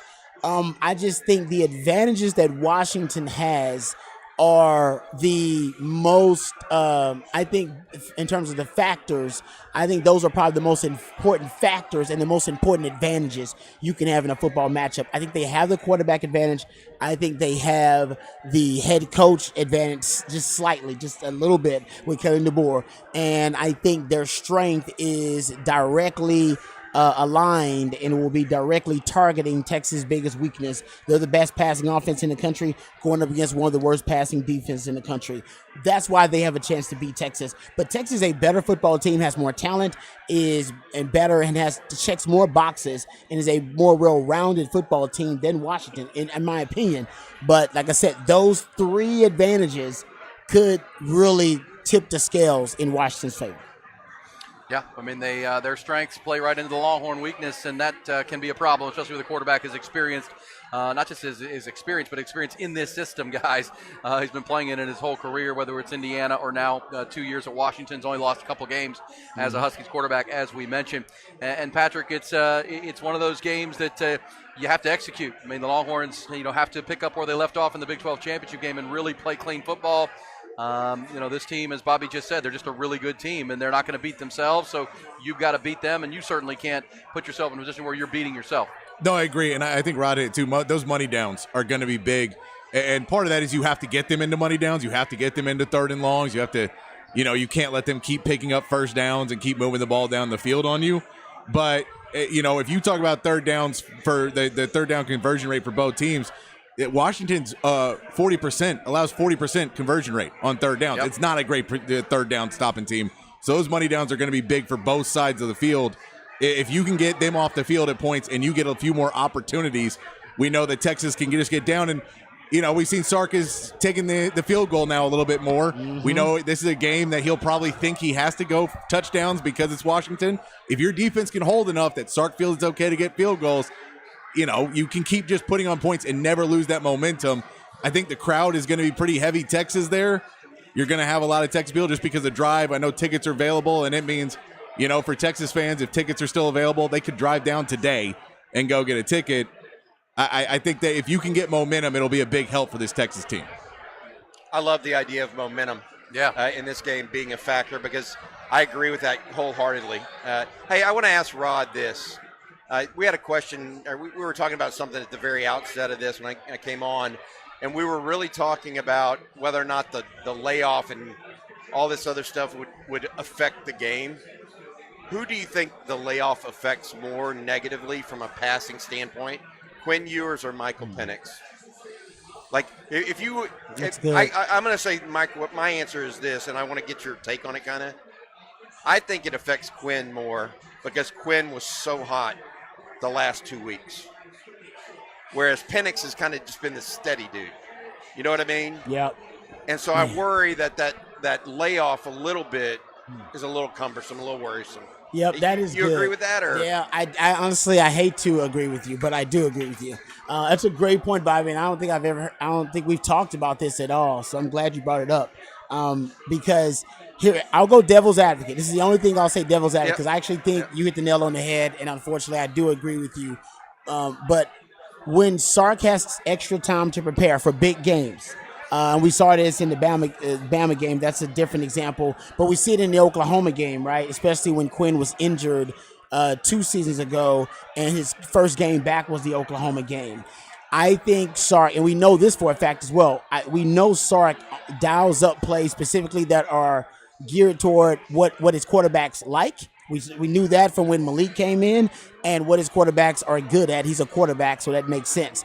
So I think in a game like this with extra time to prepare, Sark is running only plays pretty much that Quinn is comfortable with and Quinn likes. These are the kind of the Quinn specials, if you will. He's going to run the greatest hits that for Quinn, I think early on in this game, the ones that Quinn is always on the money with, and the timing is always great. And I think that's where you're going to see Quinn getting the groove and getting the rhythm early. So I'm with you. I think usually that would be the case, but I think Sark will go out of his way because of that to make sure his quarterback is in a rhythm and in a groove by running Quinn's greatest hits and kind of the plays that Quinn's most comfortable with. Quinn's greatest hits. I like that. It's like the Eagles' greatest hits album that sold so many copies. Just put all your best hits together and let's get it. And Bobby, we were talking earlier before you got back from your little errand you ran that Rod was talking about JT Sanders. Like JT Sanders, the one thing about Washington, yes, their pass defense isn't great, but they have played 4 of the top 12 pass offenses in the country and 5 of the top 16. So that'll inflate your numbers a little bit when you're playing really good quarterbacks with really good passing offenses. But what they haven't seen is a player like JT Sanders, right? They've seen great quarterback play. They've seen on defense great receivers who they got to deal with. They haven't seen a guy like JT Sanders, and that can be an X factor in this game if you're using him as a chess piece to execute, as Rod just said, Quinn's greatest hits. And you know what? Sark does such a great job scheming him open. Yeah. Like Rod was talking about this the other day, Aaron. How often do you see JT Sanders catch a ball like when he's 10 yards open? I mean, way too often, right? like if you're an opposing defense coordinator, you're thinking to yourself, how in the hell did that guy get that open, right? But the reality of it is that Sark does a great job of it, and JT he does a really good job of trying to scheme it out and get people going. And I think JT has some great acceleration when he gets going in the pass game. That, to your point and Rod's point, Aaron, he kind of gets people. He's able to get people in open space and then take advantage of it with their quickness, with their ball skills. And then JT likes to be physical when he runs. No question about it. And the backfield by committee, I was trying to add this up. If you go back to the first quarter, Patrick, of the Oklahoma State game, I think the Longhorns had 12 plays of 10 yards or more in that opening script. I mean, it was crazy. I mean, everything was hitting. He was dialing up the right plays, and to Rod's point about the greatest hits, you want those to hit for chunk plays. And as I said earlier, Mike Gundy after the game just said, "Man, they had us on our heels. I mean, we were reeling." And by the time we caught up, by the time we caught our breath, we were down 3 touchdowns. That's the kind of momentum that you can ride. Now, this team's better than Oklahoma State. Let's be fair about that. It's not going to come as easy, I don't think. But those are the kind of opening drives that you'd like to see to build that momentum, get this crowd behind it tonight here in New Orleans. Yeah, I mean, you're going to want to get them on their heels of, using all of your weapons. Because the more that you make everyone in that backfield and that secondary start to question, can they stop A.D. Mitchell and Xavier Worthy and J.T. Sanders and Jay Witt and then Keelan Robinson coming out of the backfield and C.J. Baxter and Jaden Blue running the football. If you still look at all that and they go, well, no, okay, we're going to go over here, and you make those safeties second guess which side they're covering over, and they're trying to read Quinn Ewers, and then J.T. Sanders gets a big play. I think the more you can do that early to set the tone and again set the momentum and make a defense that has allowed a lot of points do their thing, and then make it a game where you say our offense can beat this Washington defense. That's not what we're worried about. The game needs to come down to our defense stopping Washington, and we think we have a much better defense than they have a defense, and we can win that way. You guys brought up the Oklahoma State game. You brought that up, E, about how effective the offense was versus Oklahoma State. Early on, a 55% pass rate early on first down for Texas in that Oklahoma State game on the opening script. So Sark was leaning on the pass early on. Usually Texas probably closer to 45% first down pass rates. I think in this game, everything that we're talking about, I think we should lean on the early down throws to get Quinn Ewers in a groove. And much like you did in the Oklahoma State game, I think you could, get up early, which I think would be a huge advantage for Texas in this matchup. Get up early, get this crowd behind it, because as you guys said, it's like a Big Tent revival of Longhorn fans in New Orleans this week, and they've been here all week, and they're ready to go to have this game on a Monday. Most Longhorn fans rolled in here Thursday or Friday, enjoyed the weekend, enjoyed the new year, and they're ready to get this thing on tonight. It is a 7:45 kick from the Sugar Bowl. We're watching the Rose Bowl right now at 7-7, midway through the second quarter. After early scoring, it's kind of settled in and become the defensive battle I think a lot of people thought it would be. Michigan does seem to be getting the better of it as far as being able to move move the football right now. Their defense is really stymieing Jalen Milroe. We'll talk about that game coming up. Also, get you more on Texas and Washington. We're live in New Orleans, live in Austin as well. Getting ready for the college football playoff game tonight. Texas and Washington in the Rose Bowl here on the Horn.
Pregame show looking live from two locations, actually. We're here from the ATX.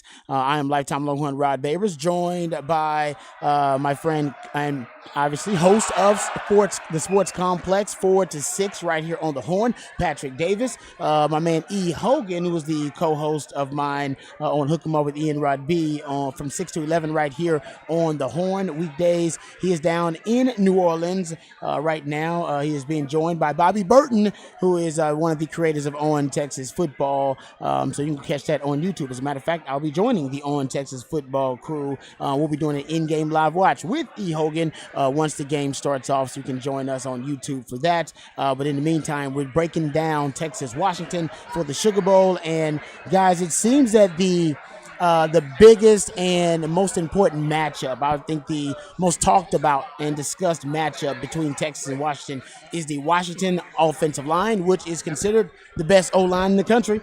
All right, they won the Joe Moore Award, going up against the Texas defensive front with T'Vondre Sweat and Byron Murphy, considered the best D-tackle duo in the country. T'Vondre Sweat considered the best D-tackle in the country right now. That is considered to be the marquee matchup in this game, and whoever wins that matchup has a huge advantage.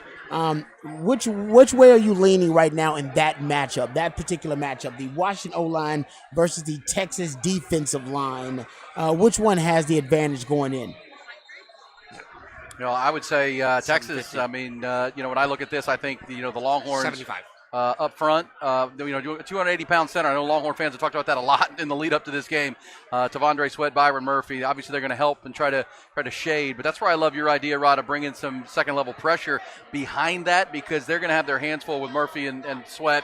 Some pressure up the middle. But I like Texas in this matchup, but it's the toughest matchup they've had. I mean, this is the Joe Moore award-winning line. They don't allow a lot of sacks. They're in good chemistry with their quarterback and their head coach and their game plan, their veteran team. So, but I think Texas is going to have the advantage against anybody they play up front. But how significant an advantage, Patrick, is really the question. Can Washington play it into a stalemate, or at least not get dominated and give their quarterback a chance to move the football?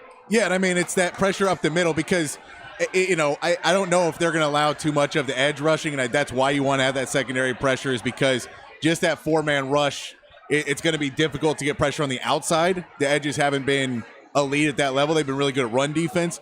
But if you can collapse a pocket from the inside and at least make Michael Penix Jr. move, and just don't let him plant his feet and get into a rhythm where he's doing his drop and stepping right into the pocket and getting a throw, make it hard. And we also know Byron Murphy's been really good at getting his hands up too.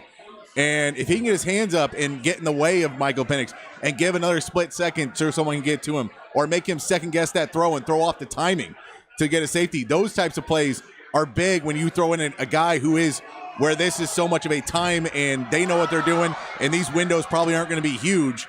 You know, getting your hands up could be big in this, even if you're not able to get to him. Yeah.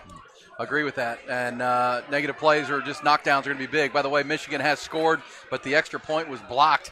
It's 13-7, but Michigan in the lead now for the first time in this football game. They fell behind 7-0, have now scored 13 unanswered. Guys, special guest joining us here at our location inside Manning's Restaurant, sports bar and restaurant here in downtown New Orleans. He is Rick Vasquez with the Texas One Fund, helped put this whole thing together. This is a massive party. I mean, it's upstairs, downstairs, outside with the DJ. Rick, how are you? I'm doing great. We missed the other venue. Oh, yeah. There's a whole other venue out there. There is. Oh, yeah. Unbelievable. We've called this the Longhorn fan revival. Have you ever seen Longhorn fans this fired up about a game? When was the last time you saw this? You know what is incredible about that as well is that every single person that we see here tonight contributed $50 to NIL minimum. Yeah, because of the One Fund and the wristband, and you had food and the DJ and open bar for a little bit out here. How'd this all come together, and what was the response like when you let people know they're going to have this opportunity to tailgate all day ahead of the game here in downtown New Orleans? Well, so I had a really good feeling after watching that Florida State game for one half. Yeah. That Texas was in. Yeah, I felt good about it going to bed that night too. I went to bed before that game. I didn't even need to see it, and I knew, but I didn't know about number 3. And then that happened, and we were live streaming on Surly, and then I had Jatavion Sanders come on and do a live interview, and as soon as I hung up and got off air, I was like, "Oh my, what have we done? We're going to New Orleans. What have we done?" And so immediately I called a few hotels, which I will not name, and I said, I want every hotel room that you have. Yeah. And they had no idea what I had asked them. And they said, oh, no, we got to get corporate involved and stuff. I was like, yes, that's a thing. And so for those that don't know, we are at Archie Manning's place called Manning's. Right. In the Central Business District in New Orleans. It's an incredible venue. It's possibly the best venue if you want to watch any type of sporting event. Awesome venue. We reached out to them, and this is owned and operated by Caesars as the building. Yeah. And so we had to go through the RFP process. Oh, really? Oh, yeah. Well, and here we are, and huge turnout. And you know what Caesars did, and you know what the owners of Walk-Ons did? They said, this is for a great cause, a charity. We're going to do the venue free of cost. Oh, really? And all we had to do was turn out like we did tonight. And we got this venue free of cost. That is awesome. That is awesome. We paid for, obviously, the food. And the materials, but that's it. That's it. And then the Texas One Fund now has netted well into the 6 figures just tonight for this game. That's awesome. And that's incredible. It gets spread across all sports, not just football. We got volleyball, we got rowing, we got swimming and diving, we got track and field, all the sports at Texas. Yeah, Rick Vasquez with us with the Texas One Fund. And, Rod, that's pretty cool to have this kind of a turnout. And I dropped off my radio equipment earlier today, and it was pretty packed at noon. People, this isn't just tonight. People were out here having a good time, enjoying this. Very cool event. Rod Baber's back at the Horn headquarters. Rod and Patrick, you have a question for Rick and how this whole One Fund thing is coming together out here in New Orleans? I actually do. Rick, first of all, I wish I was there with you guys partying, having a good time for that Longhorn. Me too, man. Me too. That Longhorn revival. But can you discuss how the Longhorn Nation, yourself included, has been able to weaponize the NIL, kind of the new NIL legislation? This is something that a lot of people don't like, but it's the new law of the land, and it's brought what I think the booster and the donor support, though, has gone from the background of these programs, even at times being seen as something that should have been under the table. But now it's something that's brought to the forefront. And these very proud boosters and donors, very proud alumni of Texas, now they can show their support and they can come out openly with their support for their universities, and they can do it in so many creative ways through NIL. Can you just talk about how this has kind of become a movement among the Longhorn Nation? So I think to answer this question, we have to start all the way at the beginning. At the beginning, I own a website called Surly Horns. Some listeners may have been there. It's a fun place. But on that website, there's a lot of diehard Longhorns fans. Everybody was wondering. We had a lot of discussions about NIL, what was going to happen. I had made the decision pretty early that we were going to stay out of the NIL landscape until it had shaken out and we understood like the rules of engagement and those types of things. And the community was generally on board with that. And then the NIL laws actually happened in July, and then we waited for somebody to step in and maybe do something. That was a splash, and nobody did anything. And then we just kind of decided that we were going to do this thing called the burn ends, and it was all the tight ends of Texas. We didn't know the rules. We paid the walk-ons included, everybody, top to bottom on the roster. We just said everybody, and what's a number that like these kids won't just hang up the phone on us about. So we decided on $10,000. Yeah, that's a lot of money. That's a lot of money. And so we got together through Cade Brewer's dad, and we got with the guys and we said, hey, we want to do an NIL deal with you for $10,000 each for the season. We're going to do one 15-minute debrief after a game, a season with you, and then we're going to do one 30-minute podcast in the spring, and then you have to come to a dinner event because we wanted it to be very quid pro quo by compliance. Sure. We figured out how to do it with crowdfunding and raised enough money to fully fund that program within 2 weeks. Wow. So we just crushed it, and we said, okay, like, what do we do now? And we sat down with a collective group of very, very serious, behind the scenes and dedicated, passionate people. And we decided, like, why can't we make this something special where we get what the players are really all about from growing up and what they're passionate about in the community, and we make that come together and allow them to bring their name, image, and likeness to raise money for all these various different charities. And I think that is where we started.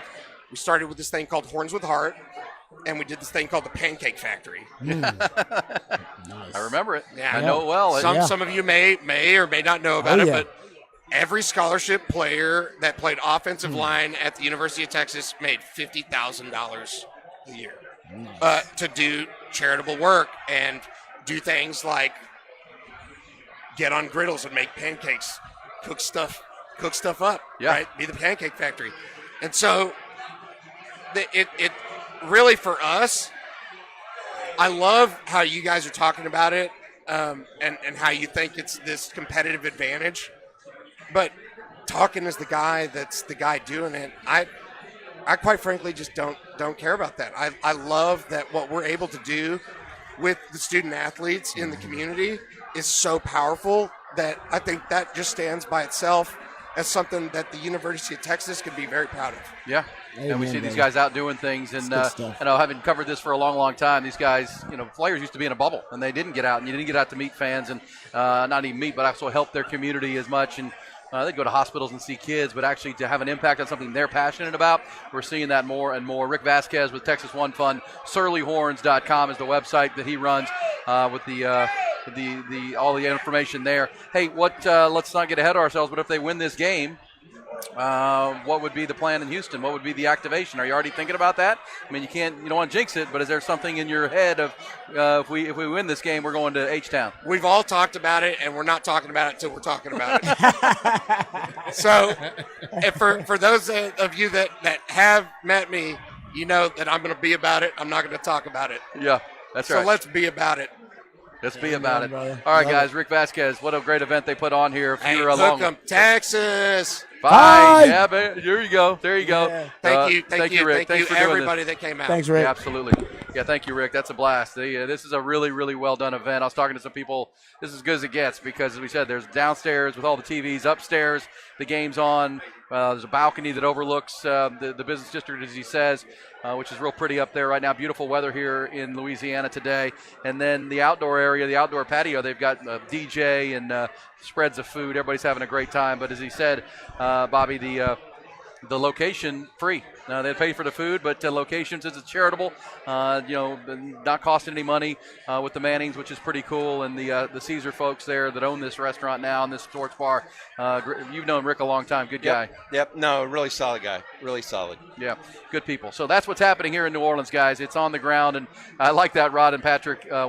We're not going to talk about it until we're talking about it. So there will be an activation in Houston, but we're not going there until we actually need to go there. Be about it. Be about it. All right, good stuff, guys. Hey, quick timeout. We'll come back. It is 13-7 Michigan at the Rose Bowl right now. About 49 seconds to go in the half. Alabama does have the ball. They're trying to get some points late before the half. We'll get you posted on the other side of a quick timeout if they do get points in the last minute of half number 1. But Michigan up by 6 right now out in Pasadena. We'll come right back. It's the pregame coverage of the college football playoff semifinal. Texas and Washington live here on the Horn, live from New Orleans, live from Austin on 101.9 on AM 1260, streaming on the Horn app and at hornfm.com.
Game show. We are looking live from two locations. Me and my man Patrick Davis, who is the host of the Sports Complex. You can catch it 4 to 6 weekdays right here on the Horn.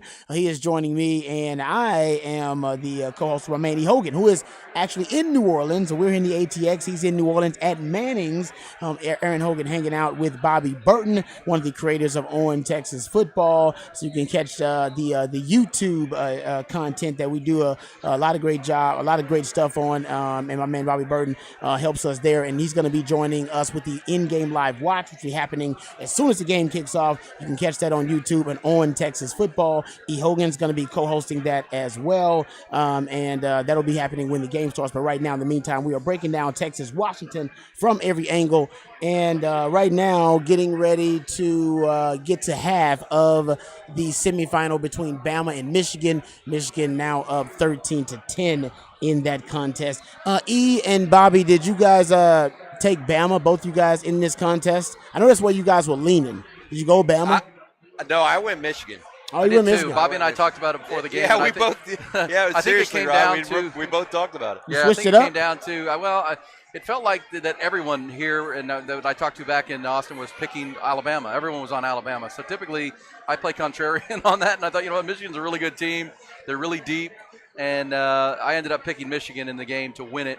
But right now 13-10. It's 2 touchdowns for Michigan, but the blocked extra point could loom big. Alabama just kicked a 50-yard field goal at halftime to make it a 13-10 game at the half. This one feels like it's going to the fourth quarter as well. And we just saw it, Bobby. That kicker for Alabama, Will Reichert, is really, really good, Mr. Automatic. So a special teams mistake by Michigan has them up 3, not 4 right now in this at halftime. But they've really been the better team in this first half, it felt like to me. They've kind of dominated the line of scrimmage so far from the looks of it. I would say that Milroe is making big plays but not being consistent, right? Yeah. Which is kind of what he did against Texas. Yep. He's taking better care of the ball, though, Rod. So Jalen Milroe is 5 of 8 for 53 yards, and he's run 11 times for -2. So he hasn't been a factor running the ball, Rod, and that's got to be advantage Michigan if Jalen Milroe is not going to be able to hurt you with his legs. At least he did in the first half. Yeah, Bobby said it just like against Texas, right? He only had 3 design runs in that game against Texas and wasn't much of a factor scrambling down the field, made a couple of plays here and there. Most of his big plays came on chunk yardage, deep balls. I haven't been able to watch all of this game. I'm DVRing it because I'm going to go back and watch it. Have they thrown the deep ball a lot with Jalen Milroe in this matchup? They've tried a couple times, and they've had a safety over the top every single time. There you go. So they know. Yeah. Hey, and the safety has engaged, Rod, from behind. Yeah. So they don't let him run free. They've engaged from behind and kept deep. Well, and then they threw a deep ball to Jermaine Burton that Will Johnson sniffed out on a double move.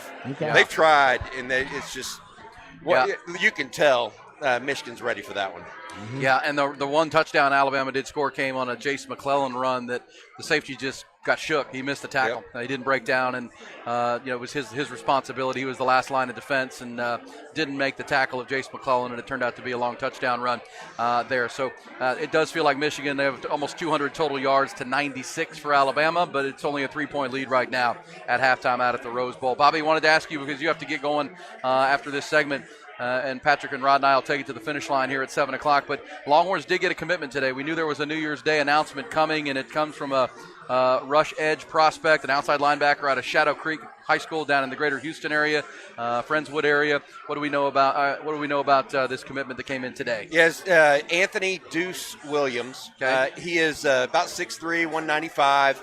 He is long-armed and can run. Multi-sport athlete. Aaron. He's also a varsity basketball player. Texas identified him early. Shadow Creek, of course, has had multiple high-level D1 players throughout the last decade since they became a big-time school. And he's one of those guys they've really liked from the outset. They also like a teammate of his, a defensive back named Kobe Sellers. I think that'll help Texas with him as well. Overall, the Longhorns sit at 4 commitments right now.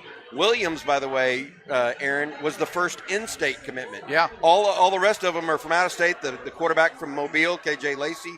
Brandon Brown out of Ogali, a big defensive tackle. And then Amari Winston, the tight end out of Calhoun, Georgia. So Texas right now kind of spreading its wings a little bit in recruiting, but returning to Houston, the Houston area, Pearland, for young man Anthony Williams. Good player. I think that, and I'm talking to C.J. Vogel about this, he really likes him in coverage and rushing the passer. His contemporary comparison is Maurice Blackwell. Okay, there you go. You know? Yeah, 6'4", 205 could maybe be a hybrid kind of player. Yeah. Big picture, but rush the passer. Speaking of that, it reminds me. The size reminds me of DeMarvion Overshone coming out of high school. Yeah. And I saw DeMarvion at the hotel we're staying at this morning. He was in the lobby and looking good, not limping, which is a good thing off that knee injury he suffered for the Dallas Cowboys. What a blow that was for him for his start. But you mentioned it. Any doubt this is the message sent that we're going into the SEC, and the first 3 commitments for 2025, we're deep into SEC country with a quarterback from Alabama to Calhoun, Georgia for a tight end, and Palm Bay, Florida for a defensive tackle. I don't know if they planned it that way, but it wouldn't be beyond Sark and his staff to say, you know what, let's make this official. We're coming to the SEC, and we plan on competing. That's the footprint now. Yeah. That's the footprint, and Tashard Choice has been, aces in Florida. With not only with Cedric Baxter, but with DeAndre Robinson this year, and they're just doing work across the Deep South, and I think that's hugely important as Texas enters the SEC. Agreed. And Rod, you and I have talked about it. We're going to be like Rick Vasquez and not talk about it till you have to talk about it, and that's a game in Houston. But think about the Longhorns have built a pipeline into the greater Dallas area and the Metroplex in recruiting South Dallas in particular to find some of their best prospects moving forward. Houston is kind of lagging a little bit on that, but boy, you play a national championship game in Houston, Rod, at NRG, bring that week of hype, what that can do for the recruiting machine in greater Houston. And big picture, if you can recruit Dallas and Houston and then target specific players into, as Bobby said, into that footprint of the Deep South out into California, which they do with Sark's ties there and PK's, this can be a coast-to-coast recruiting base that's really centered in Texas, but then target the guys you really want to go after across the country. Houston is your portal, right, to SEC country. You got to go through Houston. Even Sark said they basically consider, everything kind of east of Houston headed to Louisiana and East Texas. That's, they don't differentiate, right? That's all one territory to them leading into Louisiana, and he's smart to consider it like that. There's a lot of talent in Beast, Texas, but Houston is also top 10 metro areas in the country for producing NFL talent. DFW is second behind Atlanta, but those 2 areas, along with hand-picking the rest of, your talent from pockets around Texas, pockets around the country. You're right, man. Between that and SEC country, Texas could stockpile talent unlike anything they've had in the last 20 years or so. Yeah, Bobby, you've covered this all the way back to the early 90s. I mean, this is as good a recruiting run as they've been on since Mac Brown was at the helm, and they don't back down, and but they don't chase stars, as Sark says. They evaluate their players, and if they have a high star ranking or not, who cares? This kid Anthony Deuce Williams at 3-star. They evaluate the tape, and they pick the guys that they think will fit what they're going to do with their schemes and in their culture. They love taking traits. Yes, they really do. Long arms is one of those traits. Rod, you and I have talked about that and the value of it. Mm-hmm. They like speed, and the one thing that always struck me that they've just absolutely never said no to is toughness. Yes. Like I mentioned this 2 years ago, guys.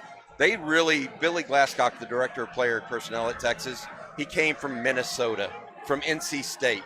Those are places where if you don't take tough kids, and they're going to be 3-stars. If they're 3-stars and not tough kids, you're going to get run over. Yeah. And Minnesota and NC State, they've taken the majority of 3-stars, and they don't get run over very often. Yeah. Because their kids are tough, and they play through contact. And I think he's brought that same mentality a little bit to the evaluation process with Sarkisian and the rest of the staff. Yeah. Overall. Yeah, and you've talked about that, Rod. The traits, in addition to that, and their safeties, they like coverage, right? In their corners, they want coverage. They want pass rush, and they want toughness and long arms. I mean, these are traits that as you used to call them, Rod, the uncoachables, right? Things that we can coach the other stuff. We need to get to bring in some things that we can't teach them to do. Yeah, I think that's something that's been a common theme, right, for the last recruiting class. When you're talking about pass rush ability, coverage, speed is something Sark has always emphasize. You can't coach that. He's going to bring in speed. So I think it's a smart way to go about roster construction, and it's a smart way now that they understand what their developmental kind of track is, developmental method is. They know now smartly you can't coach coverage, you can't develop it. Don't be arrogant. Don't be as a coach. Don't be cocky. Don't allow that to derail your development. No, if you know you can't coach something, recruit that and then coach all the rest of it in the classroom. Yeah, well, good stuff, guys. All right, Bobby, thanks so much for all your partnership on this event today on Texas Football with our friends here at Manning's and, of course, the Texas One Fund. We'll talk to you on the in-game watch party. Absolutely. And watch along. And, man, fun to be doing it on New Year's Day 2024, to be part of a college football playoff, to be doing the in-game. Thanks for the opportunity this year. I will be hosting that with Rod, yourself, to get in-game coverage, kind of like the Manning cast here from Manning's. We'll be doing the Manning cast of the game. If you're not going to it, you're going to be at your house, fired up on the computer, on your iPad, wherever. It's on Texas Football on YouTube. You can watch along as we watch the game with you. Yeah, absolutely. Aaron, you've been absolutely consummate pro, as you know. So we appreciate you. Man. Hey, listen, we won't talk about it until we have to talk about it. Maybe we'll do something in Houston next week. We'll see. We won't talk about it. We'll partner on that as well. Guys, we'll take a quick time out. Bobby's going to peel off. We'll come back here with another hour all the way to 7 o'clock. It's our Texas College Football Playoff Semifinal Watch Party and event and pregame show, all presented by Hayes City Store in Driftwood, Texas, and Taste on Main in Buda, Texas. Two great restaurants, totally different, but they are owned by the Tyndalls, a great couple that know the restaurant industry and know how to treat people right at either location. Taste on Main in Buda. Try that out if you have not. It's a great steak and seafood restaurant, oysters as well, but a very, variety is the menu I would put for it. You don't just get steak and seafood. You can get a lot of different types of food. The appetizers are amazing. The sides are amazing at Taste on Main in downtown charming Buda, and then Hayes City Store in Driftwood, Texas. We're coming right back live at Manning's in downtown New Orleans, live in Austin with Rod and Patrick on 101.9 AM 1260 here on the Horn.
Welcome back to the Horn pregame show. We are looking live from two locations, actually. My man Patrick Davis and I, Patrick Davis, host of the Sports Complex weekdays from 4 to 6 right here on the Horn. I am the co-host of Hook 'em Up with Ian Rod B. You can catch that 6 to 11 weekdays right here on the Horn. My man E. Hogan, who is the co-host of Hook 'em Up with Ian Rod B, he is down in New Orleans with my man Bobby Burton. They were down there at at Manning's, which is a great spot down there, great location where they've had all their pregame festivities. Right now, he's taking a little bit of a break. He's going to join us during the 6 o'clock hour. Remember, we're going up until 7 o'clock.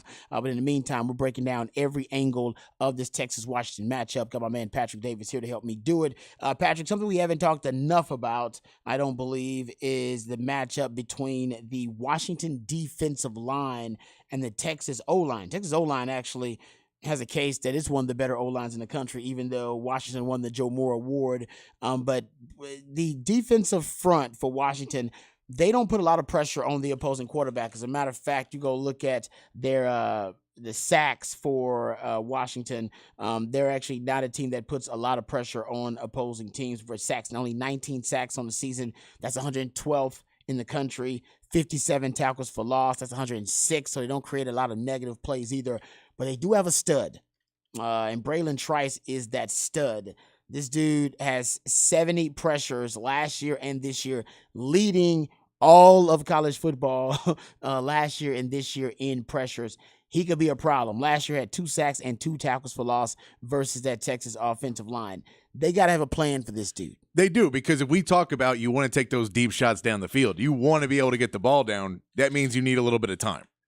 And so that's where you have to make sure whether, you're trying to have one of your backs there to just make sure if he gets through, you have a little help there. If you're putting JT Sanders over to give him a bump and then, let whoever your left tackle, right tackle continue on blocking them. You do have to make sure they slow down and just don't let them get you on big downs and put you behind. And if they, get you on a first down or a second down and put you 6-7 yards back, and now you're trying to dig out of that and just a drive killer. Exactly. That's what he is. I love that description. Drive killer. Yeah. If you are in a predictable passing down, which means you end up at second and long to me is 7+ yards to gain or more. Second and long or third and long, that's when I think Braylon Trice can be unleashed, if you will.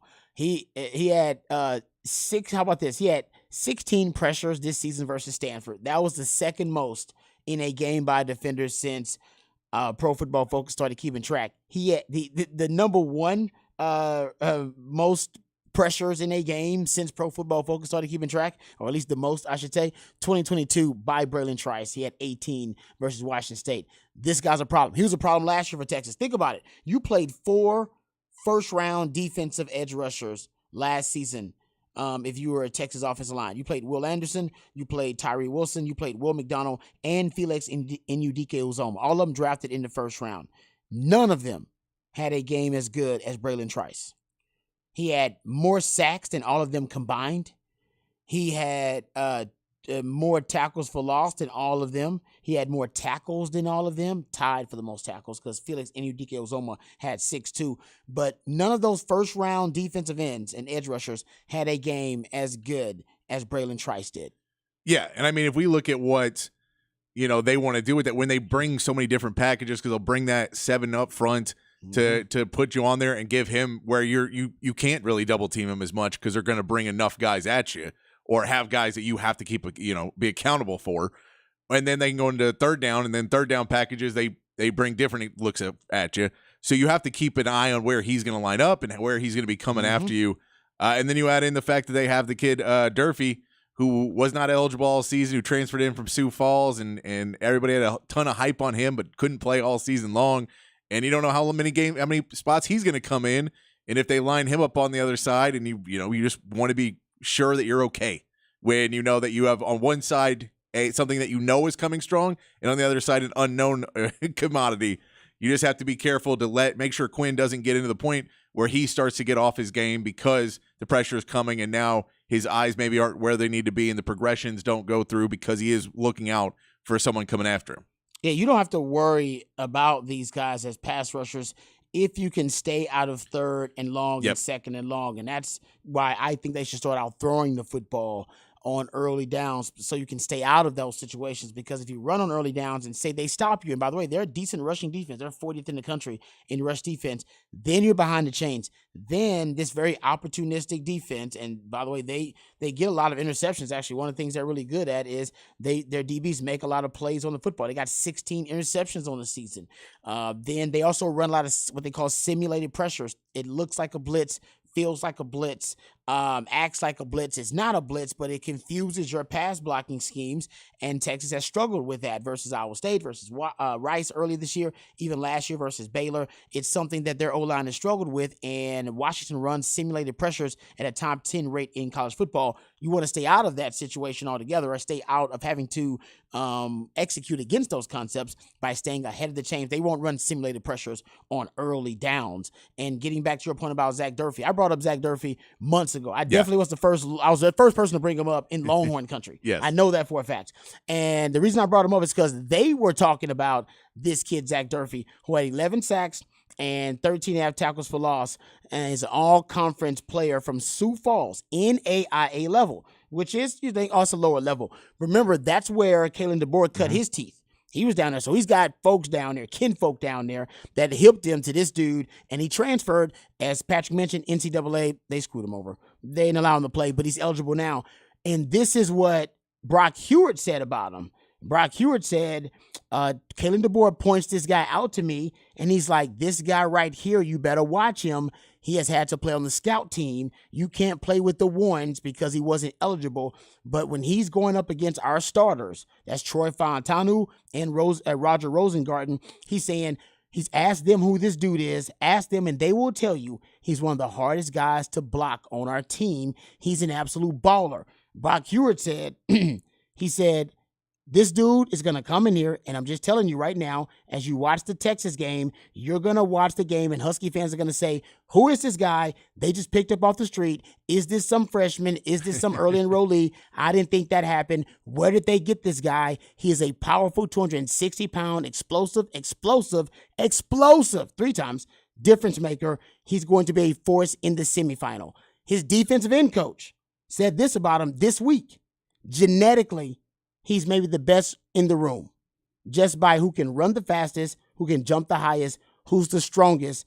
I think he might be pound for pound that guy. He's in the same room with Braylon Trice. They're not going to play him on early downs, Patrick, but if you get in third and long, they're going to put this dude in, and they're going to move Fatui, which is their other defensive end. They're going to move him inside, and they're going to run what they call their turbo package, which is all DNs on the field in a pass rushing scenario. You don't want to see that. No, and yeah, his background is basically he was a basketball player, but he was a little undersized for a basketball player. But you know, you had him to go. But that's the thing is undersized for a basketball player is perfect size for a football player. Exactly. So he's extremely athletic, strong, and everything, and he's been building it up there. And you mentioned it, the Kalen DeBoer connection at Sioux Falls. He seems to be doing just fine moving up to Washington. Watch so out. there's another person that's in that. It's just an interesting piece because there's no game film. Nothing. There's no game film on what he can do and how you can block against him. I mean, you can go back and watch film from a year ago where he's playing against much lower competition. Yeah, maybe. But if you're a Kelvin Banks on that left end and you go, well, he may line up against me, I can't really know what moves he has because it's been a year since we've seen him play. Exactly. And he wasn't even at that. He wasn't playing against me. He wasn't playing against a guy that good. But it's one of those matchups when we talk about the two offensive lines that the Joe Moore Award went to Washington. Texas was a semifinalist for that award. And you know that'll be the one where all of them want to go, hey, y'all messed it up. Y'all said Pac-12, we did this in a better conference.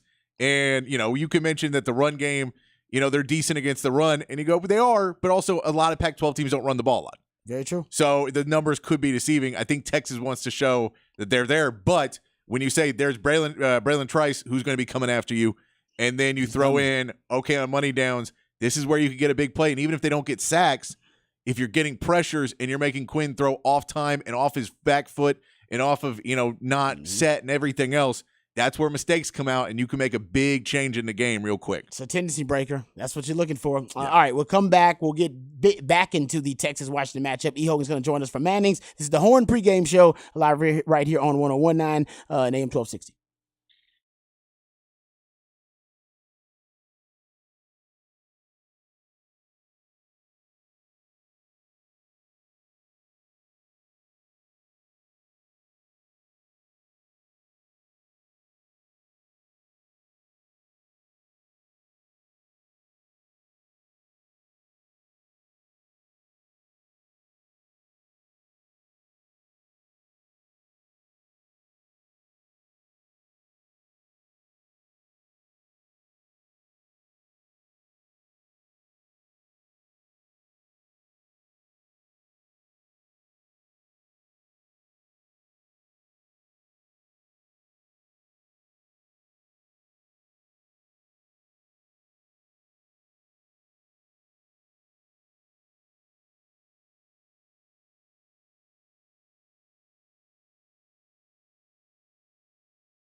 Welcome back to the Horn pregame show. We are looking live from 2 locations, getting ready for Texas versus Washington in the Sugar Bowl.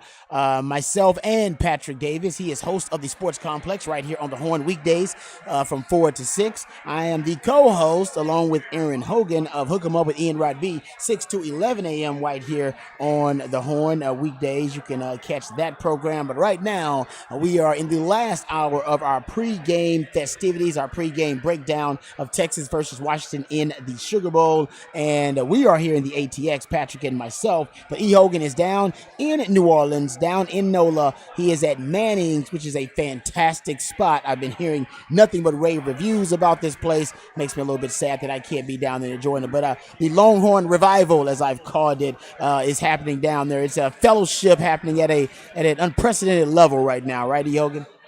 Yeah, no doubt. So I was interested to hear Bobby Burton say he can't, because I said when you asked me this at the start of the 4 o'clock hour to start our show, have I seen this type of fellowship and this type of Longhorn fan coming together? I really haven't, and I think it's because, as I said earlier, the Rose Bowls of 05 and 09 were, LA is very spread out and people are kind of all over the place, and the Rose Bowl is way out there in Pasadena. You got to get there. Once you're there, it becomes a big one-day tailgate party, which it was both times. But this has been an all-day, all-weekend event. People coming from all over. Just met some folks from California who are Longhorn, Texas Exes. This event has attracted people from all over the country. Of course, one of the larger living alumni bases in the world is the University of Texas, and they've come from far and wide to be a part of this event. So it's not just folks from Austin or Texas; they're from all over, and excited for these Longhorns. And what better city than New Orleans, guys, to be celebrate? The New Year last night on Bourbon Street or wherever anybody was, and it really is. It's an outpouring, and it's credit to Steve Sarkisian in my mind and this staff and these players, because they brought the Longhorn fan base back together. The BBs are back in the box, guys, and Sark himself has been very genuine again this week to the national media. We've heard Sark all year talking about him being vulnerable and him appreciating life more after his heart scare and aneurysm situation at Alabama in 2020, his battle with alcohol. He's been very open with that, and he's admitted it's helped make him a better coach and a better leader. And he's poured into these players, and he doesn't take this for granted at all. I mean, he appreciates being here. As he said, Patrick, in one of the press conferences, a few years ago, he couldn't even get an interview to try to get back into coaching, and now here he is coaching in the college football playoffs. So Steve Sarkisian appreciates every moment of this and has an opportunity to do something very special with the Longhorns. Yeah, basically the question was, are you surprised? Did you think a few years ago or you would have been in the college football playoff? He was like, no. I didn't know if I was ever going to coach again. Right. Now I'm in the college football playoff. It's pretty good. But I mean, he did say, when they asked him, when he made it to the college football playoff, they asked him, how many years did he think it was going to take him to rebuild Texas? And he said 3. He apparently was confident that a lot of us thought maybe 4 or 5 to get to this level, that he was confident he could get here in 3 years, and he did. So, I believe he's walked into this job with the right confidence and the right mindset. Getting guys, he's somebody that, has the experience from a Saban and a Pete Carroll of the old school, and now is bringing in with the transfer portal and NIL and weaponizing all of that stuff in the right way, bringing in the right people. When you look at guys like JT Sanders and A.D. Mitchell and Quinn Ewers being such a big part, all those guys come in the transfer portal, but then you have your homegrown guys as well. It's just been a perfect formula for this Texas team to get us to where we're at now, where, we're all just excited for the game, where, there was Big 12 games this year that we were more nervous about, which is you're still nervous about this Washington game. This is going to be a tight game, and it's going to be a really good opponent, but you don't necessarily feel the way we may have felt earlier this year of Texas is going to cost Texas.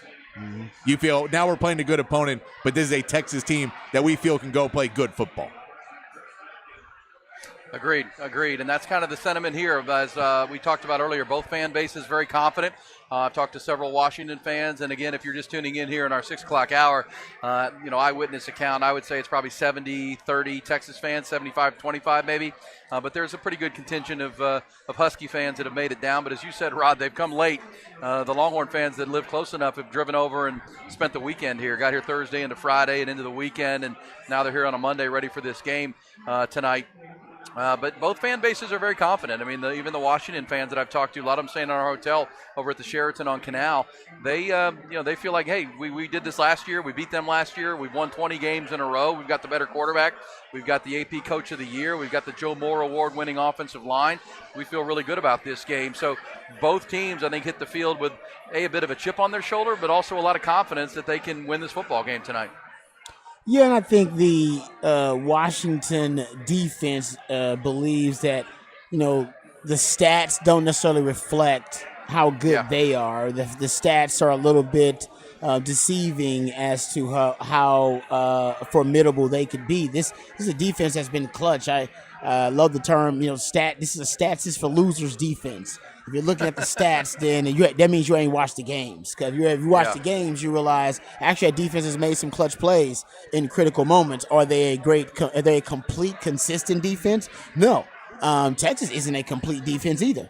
They're a better defense than Washington, certainly. But Washington defense has made some clutch plays. And as you pointed out, they've played more high-powered, prolific passing offenses. So, of course, their passing stats defensively look a little bit worse than Texas. But they've played better offenses than Texas. They won't be shocked by the Texas passing offense at all. They've seen prolific passing offense. They've seen great quarterback play.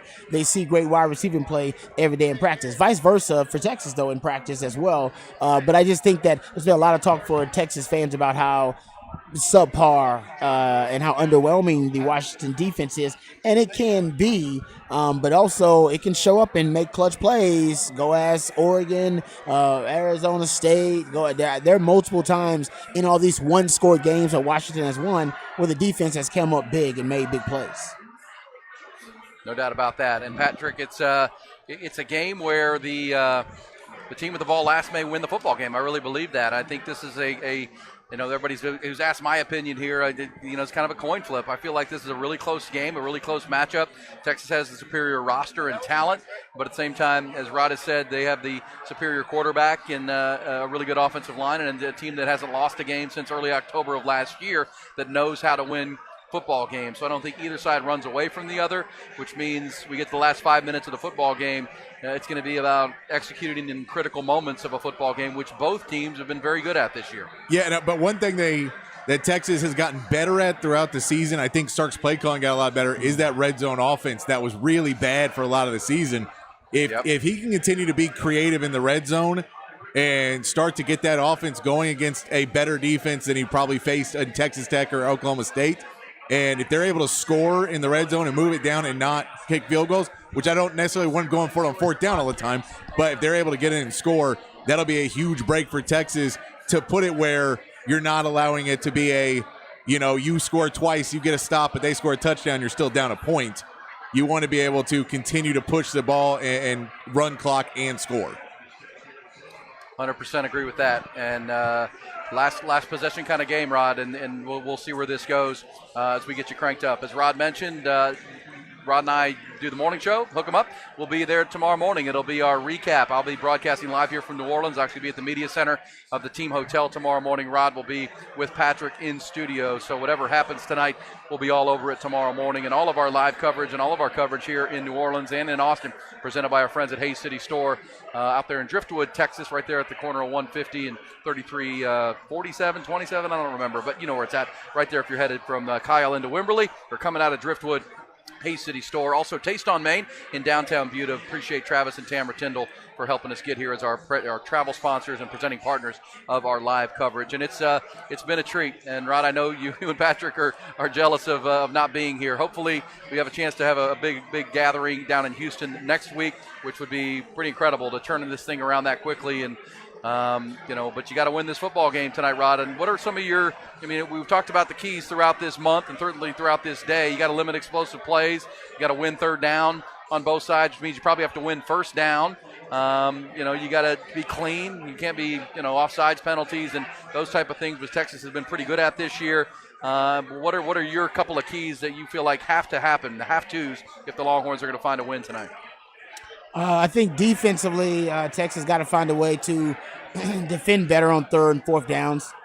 Yeah. Not that this year they've been great at it, but The only other team Texas has played that's better offensively converting third downs is Oklahoma than Washington, and Oklahoma beat Texas, right? Because they're able to convert. You can keep the Texas offense off the field, number one. Right? And I think on the flip side of that, Texas offense wants to keep the Washington offense off the field, and that's less exposure for your defense. So if you're Texas, you want to put together some long, sustained drives. A little nugget from my man C.J. Vogel, who does a great job, and pointed out that in that Texas Bama game, that closeout drive by Texas in the fourth quarter, which was a 7+ minute drive offensively, was the second longest drive since of the season for Sark. Right, he hasn't had a drive that long. Because Sark's drives don't last that long, right? He has explosive plays. They usually get chunk yards plays, get down the field pretty quickly, may get bogged down in the red zone, but then Texas usually takes about 3 to 4 minutes in their drives. This might be the game to put together 2 to 3 of those long 6-7 minute drives if possible. And to do that, you just got to convert. And it can't all be in the passing game. You have to do it via the running game and the passing game. But I think early down pass rate for Texas will help you convert like they did in the Oklahoma State game. And I think keeping the ball, playing keep away basically from that Washington offense will help. So critical downs, being able to defend on third down, which Texas did really bad against Washington last season. They allowed 56% of third and fourth downs to be converted, and being able offensively to convert third and fourth down. I'll go there. I think Patrick was right, too, about the red zone. Texas has been a horrible red zone offense for most of the season. The outlier was the Oklahoma State game where they went 5-5, scored 35 touchdowns in the red zone, even though usually Sark has been kicking field goals in the red zone. Remember, Bert Auburn has got more red zone field goal attempts than any other kicker in the Power 5 because Sark, although getting to the red zone a lot with their prolific offense, they were getting bogged down, and Sark finally accepted the reality that they were a bad red zone offense, might as well take the points. Well, against Oklahoma State, they didn't need to take the points. They got touchdowns instead of field goals, 35 points. That's the key. Like Patrick said, they do that, they're going to run away with this win against Washington. Oh, man, agreed. If they can put those chunk plays together and dial up the explosives, which I think both teams live and die by the explosives. Roz, you've charted Washington. No one throws the deep ball more than the Huskies. I mean, they push the ball down the field. I was amazed at a stat that you gave me that you dug up, that Xavier Worthy, what he said, 40, just over 40, plays of 20 or more yards down the field. Roma Dunze is in the 60s down the field. I mean, and you feel like the Longhorns go down to Xavier quite a bit. This team pushes the ball down the field. They are a big play offense. I mean, Don Coryell would love this offense, man. They like to stretch the field and make you defend every blade of grass deep and across the field. Yeah, Washington completing 44% of their passes 20 yards or more down the field, which is just a mind-boggling number, guys. That's eye-popping. The average in college football is around 31, 32%. That's a good average for you. They're at 44%, which is unheard of. Texas defense they're allowing overall opposing quarterbacks to complete 36% of their passes 20 yards or more down the field. But when I break down sample sizes, I take out what distorts the sample. And some of the variables that distort the sample are backup quarterbacks. So when you take out the backup quarterbacks Texas played this year, which is 3 of them, the completion percentage on deep balls allowed for Texas goes from 36% to 42%. And then you start realizing that there have been 7 opponents who have completed 40% or better on deep passes against Texas this season. 6 of their opponents have a 50% completion percentage or better on deep ball versus Texas. It's an issue. It hasn't been a glaring issue all year long, but against the best deep ball passing team in the country, it could come up again. Last season, Texas held them to 1 of 10 on passes 20 yards or more down the field. They did that by having 2 deep safeties with lighter boxes, but they paid for it with underneath completions for third and fourth down conversions, and they gave up a lot in the running game. No question. All right, guys, quick timeout. We'll come back. The Rose Bowl is halfway through the third quarter now. I'll get you an update on that one. Obviously, the winner of tonight's game here in New Orleans will play the winner of that game in Pasadena. Michigan hanging on to a 3-point lead. We'll get you details on how the second half has started. Really good game happening out in Pasadena. We'll have that coming up. Also more on the keys to a win for the Longhorns against this Huskies team. Longhorns still a 3.5-point favorite, which has the Husky fans fired up. They feel like a chip on their shoulder, having won 20 consecutive games, 13 in a row this year, the Pac-12 champions, and they're still underdog by more than a field goal. So looking forward to this one. We'll come right back. We're live at Manning's. That's where I am in New Orleans, the Manning Sports Bar and Restaurant right here in the main business district right off of the casino, Harrah's. Also Rod and Patrick back in the Horn headquarters on 101.9 on AM 1260, streaming on the Horn app and always at hornfm.com.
All right, welcome back to the Horn pregame show, looking live from the ATX and also from New Orleans. My man Patrick Davis, host of the Sports Complex from 4 to 6 weekdays on the Horn, and I am Rod Babers, lifetime Longhorn Rod Babers, co-hosting Hook 'em Up with Ian Rod B, 6 to 11 a.m. Right here on the Horn weekdays. You can catch myself and E. Hogan. Speaking of E. Hogan, he is down at Manning's in New Orleans. Patrick and myself here in the ATX. He's down there for all of the pregame festivities at the Mannings, and it is a great location. And my man E. Hogan getting ready to start our pregame, in-game live watch for On Texas Football as soon as the game starts up. So he'll be leaving us after this segment. So we're going to get E. Hogan's last thoughts and his prediction and everything as well.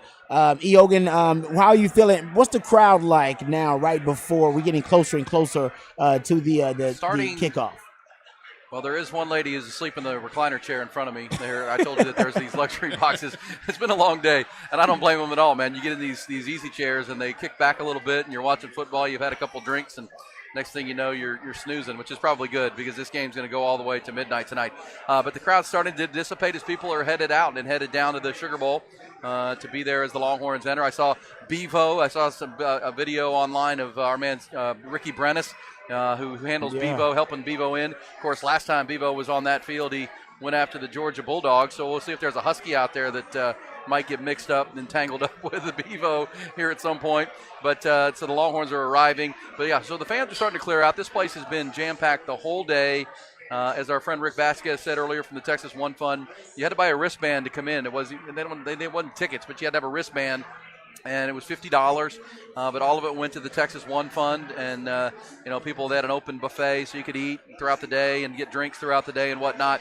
And Manning's was so generous, the Caesars folks, to give them this location for the day, which was really cool. So it's been a great event. But as far as the crowd goes, man, it is dissipating, but excited. And they're headed now down to the Superdome, which is probably a good 20-minute walk, so people are making their way that direction and getting down to the Superdome to get in probably to find a place on your way down there to see the end of this game if you want to, but you'd like to be closer to the Superdome than you are here. But as far as this game goes, let me say one thing real quick, Rod, and I'll give you my thoughts on what's going to happen tonight, at least in my opinion. But what are your thoughts on this Alabama game we're watching? Alabama right now approaching the end of the third quarter with 129 total yards. That's it against this Michigan defense. They had that one long run from Jace McClellan to start the game. I think it was a 33 or 35-yard run. If you take that out of the equation, Michigan has given up under 100 yards to this Alabama offense, as advertised, with a month to prepare. Jim Harbaugh's defense playing a pretty stingy football game, but they only lead the game 13-10 right now. Yeah, I mean, I love the defensive game plan by Michigan. I mean, it's a pretty simple one. They're just lighting up Jalen Milroe. They're blitzing him a lot. I believe it. Last time I checked, they had 5 sacks against them. And, Jalen Milroe is a guy that isn't, I don't think, a natural quarterback, and they're speeding him up. They're speeding up his internal clock as much as possible with all the blitzes and all the pressure packages, and he's just not handling it well. Their offensive line isn't handling it well. So people don't really know this, Jalen Milroe in Alabama, they actually take more deep shots downfield than Washington. If you look at the percentage of their passes that are 20 yards or more, they take more than Washington. The key to that is they want you defending the deep ball, which he throws really well, and then you try to win the numbers there, and then you lack the numbers to defend the running game and the +1 in the running game, which is the quarterback running game. Right now, man, Michigan's defending both really, really well at an elite level, and Bama doesn't have an answer. Yeah, right now, Jalen Milroe, Patrick, 7 for 12, 63 yards passing. Jace McClellan has 9 carries for 68 yards, but half of those came on one run. There was a touchdown run. Michigan has really just thrown a blanket over this Alabama offense so far, which is pretty impressive. A lot of people were picking Alabama to win this game, and I thought up until when I changed my mind today that it was going to be a Bama side of this thing. But Michigan's defense has been very, very impressive, and they have the ball back now with about 4 minutes to go in the third quarter. Yeah, not to mention that Jalen Milroe got sacked 5 times in the first half, which is a record for the most times a Nick Saban Alabama quarterback has been sacked in a half. Crazy. That's a mobile quarterback that they are coming after and getting to him so quickly that he doesn't have time to react and try and get out of there. They're all encompassing defense right now, coming after Milroe, not letting him get time to throw the ball, and when he does, the safeties are playing well enough. Yeah, so far. But again, it's only a 3-point game because Michigan, if you missed it, had an extra point blocked on their second touchdown. So instead of 14-10, it's 13-10. Michigan's going to you feel like they've controlled this game, but they're only up a field goal against an explosive Alabama team. Haven't got anything going yet, but we'll see. You got a whole about 4 minutes to go in this quarter, and then a whole fourth quarter to play out in Pasadena. Winner will move on to Houston to play in the national championship game against the winner of tonight's game. And guys, as far as my thought on this game tonight, I'm with you, Rod, to what you said to start the show. I really think this is a final possession kind of critical play game. Then I'm going to pick the Longhorns to win 37-34. I think the Longhorns win by a field goal. I think it's that close. I think it's going to take a late score or a late stop by one of these sides to find the win. Both teams play with, really high football character, meaning finding ways to win games. They don't get down on themselves if something goes bad. And this is one of those heavyweight matchups where each team's going to land some blows. Each team's going to win a round or two here and there, and maybe feel like they're taking the momentum away from the other side. I think the other side will respond to that like all good fights are, and I think it's going to go to the fourth quarter. What I think gets Texas over the hump here is they're big humans, Rod and Patrick. I think their size will weigh on this this Washington team over time.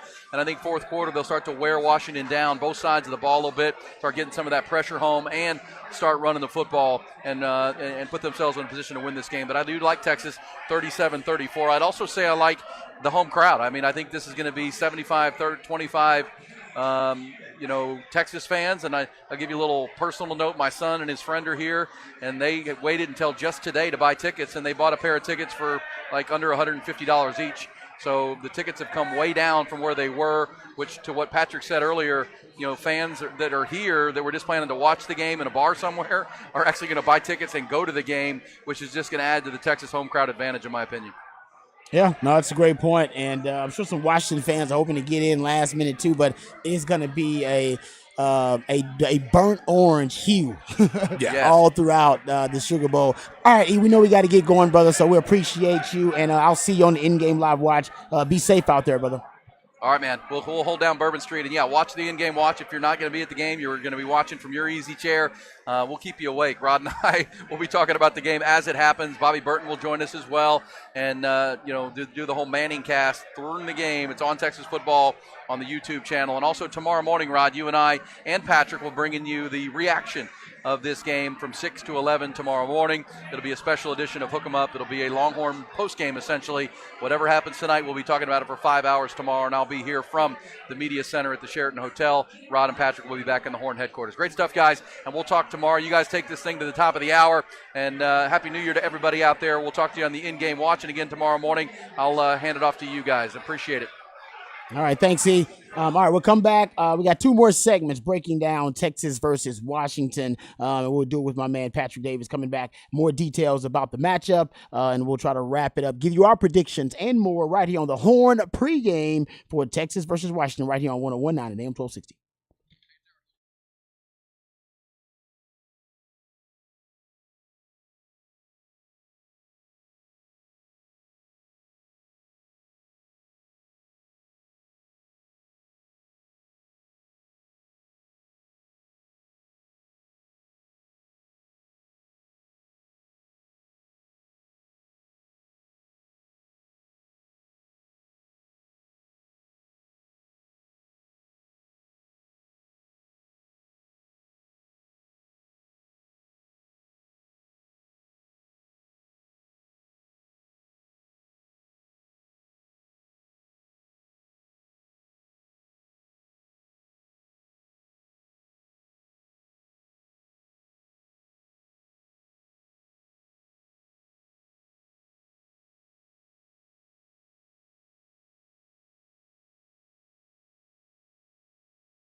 All right, welcome back to the Horn pregame show, live from the ATX. Just Patrick Davis, who is the host of the Sports Complex, 4 to 6 p.m. live weekdays here on the Horn. I am Rod Babers. You can catch me and E. Hogan on Hook 'em Up with Ian Rod B, 6 to 11 a.m. right here on the Horn. That's weekdays if you want to catch that program. But right now, we're talking Texas, Washington. 2 more segments to break it all down, and I think we've covered every angle, Patrick.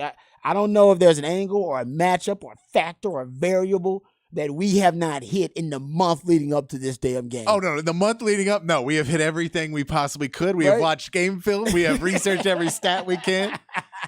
It really is. Look, if we can tell you, the amount of work we've put into it, I can't imagine the amount of work that the team and the staff has put into this. It's, the game plan is going to come out good. Sark's been calling plays the best he's been, at Texas in the last few weeks of the season, finding little solutions to get things, worked out in the red zone. Like, I think using Keelan Robinson in the red zone, where you were using Savion Red and it worked somewhat, but then you started to be able to, move the ball out and spread the ball out and push stuff up the middle. You got, you were able to make it work with the Devondre Sweat touchdown pass, and those types of stuff is what you want to see from a Sark, instead of we want to be able to run the ball when they know we're running the ball. And you go, that's not what we're paying you to call, Sark. No, we are paying you to be creative. Yeah, we're not paying you to want to be bully ball. You're not hardball. Yeah. All right? That's not the way you constructed your roster. You constructed with create. That's why I said last season we didn't get creativity and innovation out of him in this game plan. There was no 2 tailback sets, no 6 soul line package. The most creative thing was the empty sets they went to, but that was more out of honestly, it was more out of just necessity because the running game wasn't working. You were averaging less than 3 yards per carry. You had injuries at running back, post Bijan and Rojo. So I'll give him credit for, figuring out a way to move the football. But I was a little disappointed in the lack of creativity and innovation. I don't expect that to be the case. One thing to point out here, so I'll say it's on the record since I'm saying we're discussing everything. I've been on the record saying I think Texas should come out early down pass rate with a higher early down pass rate. Texas is usually around 45%. Against Oklahoma State, the opening script, they were closer to 54% on first down pass, 55% on first down pass rate. And we saw how offensively they were able to get in the groove. Quinn Ewers had his best game ever. I wouldn't want to lose that confidence that he's gained. Yeah. I want to keep him in the groove. If you go look at all the games where Texas offense is bogged down, where they struggle, it's usually because Quinn struggles. And when Quinn struggles, the offense struggles. I got to get him in the groove early. I get him in the groove. That offense will find its way, even the running game. And I've been saying they should throw on early downs, but maybe I should be more specific. RPO on early downs. And Sark loves the RPO. Gives you an option, run or pass. Now, if they're going to be light in the box, all right, and give you numbers in the box, then you hand it off because you got the numbers advantage. If they want to go with a heavy box and play with a heavy box because they want to stop your run game, you should have advantages on the outside with favorable matchups on the outside. So shout out to my man, Matt Butler. Here are some numbers who I do the Longhorn Blitz podcast with, and we always go rabbit holing doing some football theory. Here is Washington defensive ranks versus RPOs. All right. Washington run defense on RPO runs, 115th. They're 40th in the country in rush defense, but not on RPO runs. They're different. Washington edge players run defensive grade versus RPOs, 120th. Washington safeties run defensive grade versus RPOs, 107th. This is Pro Football Focus. Washington edge linebackers run defense on RPO plays is 88th. You combine that with the numbers that I brought up earlier about the screen passes. By the way, Washington defense ranks 133rd in the country on tackling on screen passes. They don't have an answer for JT Sanders. As I said, you get that guy out in the open field. It's just really tough on defenders trying to find a solution for JT Sanders. They may see receivers as good as X-Man and A.D. Mitchell. They may see quarterbacks as good as Quinn Ewers in the Pac-12, and they do. But they just don't see tight ends as freakish as JT Sanders. Combine that with the inability of them to tackle, having the third most missed tackles in the Power 5 this season. Screen game, RPO game early with JT Sanders, probably the way to go. And I think, you'll see Xavier Worthy in that too with Jay Witt blocking. Because you put out Jay Witt and you go, okay, if we only have to make him miss one and Jay Witt can stop another on that screen and we know we can push our guys out there and we get a couple guys and we have a guy, it's elusive as Xavier Worthy, and he only has to make one guy miss, and they miss a lot. Then we could break a really big play because he can get out there, and if he gets space, because JT Sanders, if he gets space, he's going to get caught up with, and it'll be a big play. Yep. But Xavier Worthy can take one to the house. And we haven't even mentioned that if you look at the special teams numbers for Washington, they're not bad, but they're not Texas. And I think that's another part where you throw it in what Texas has in that special teams and the ability to break and the fact that it's gotten better and better because you have those young guys on the special teams. And so they're basically growing throughout the season. That this special teams, that's another way. If you can flip fields even, not even put up points, but just flip fields.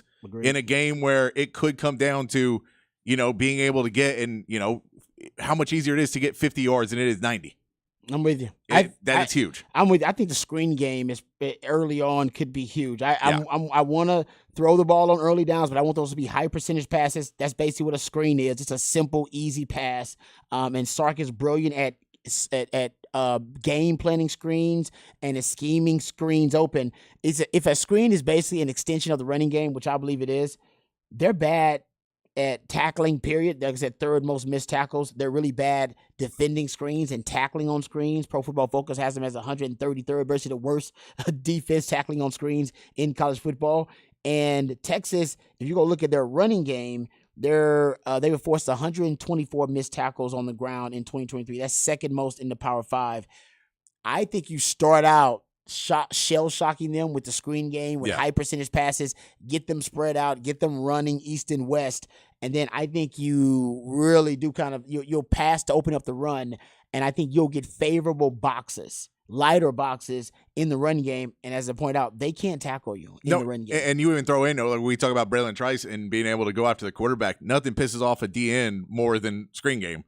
Because they are constantly getting tricked. Yes. And I'm getting, that's a great point. And so just that, it alleviates that issue on screen games as well, to make them second guess. And, when you just want to come right after them, if you can get the ball out to the side and they're basically ineffective, those are big plays as well. And I mean, you still have to, you can't let them free run at you because they can still tip a ball and make a big play.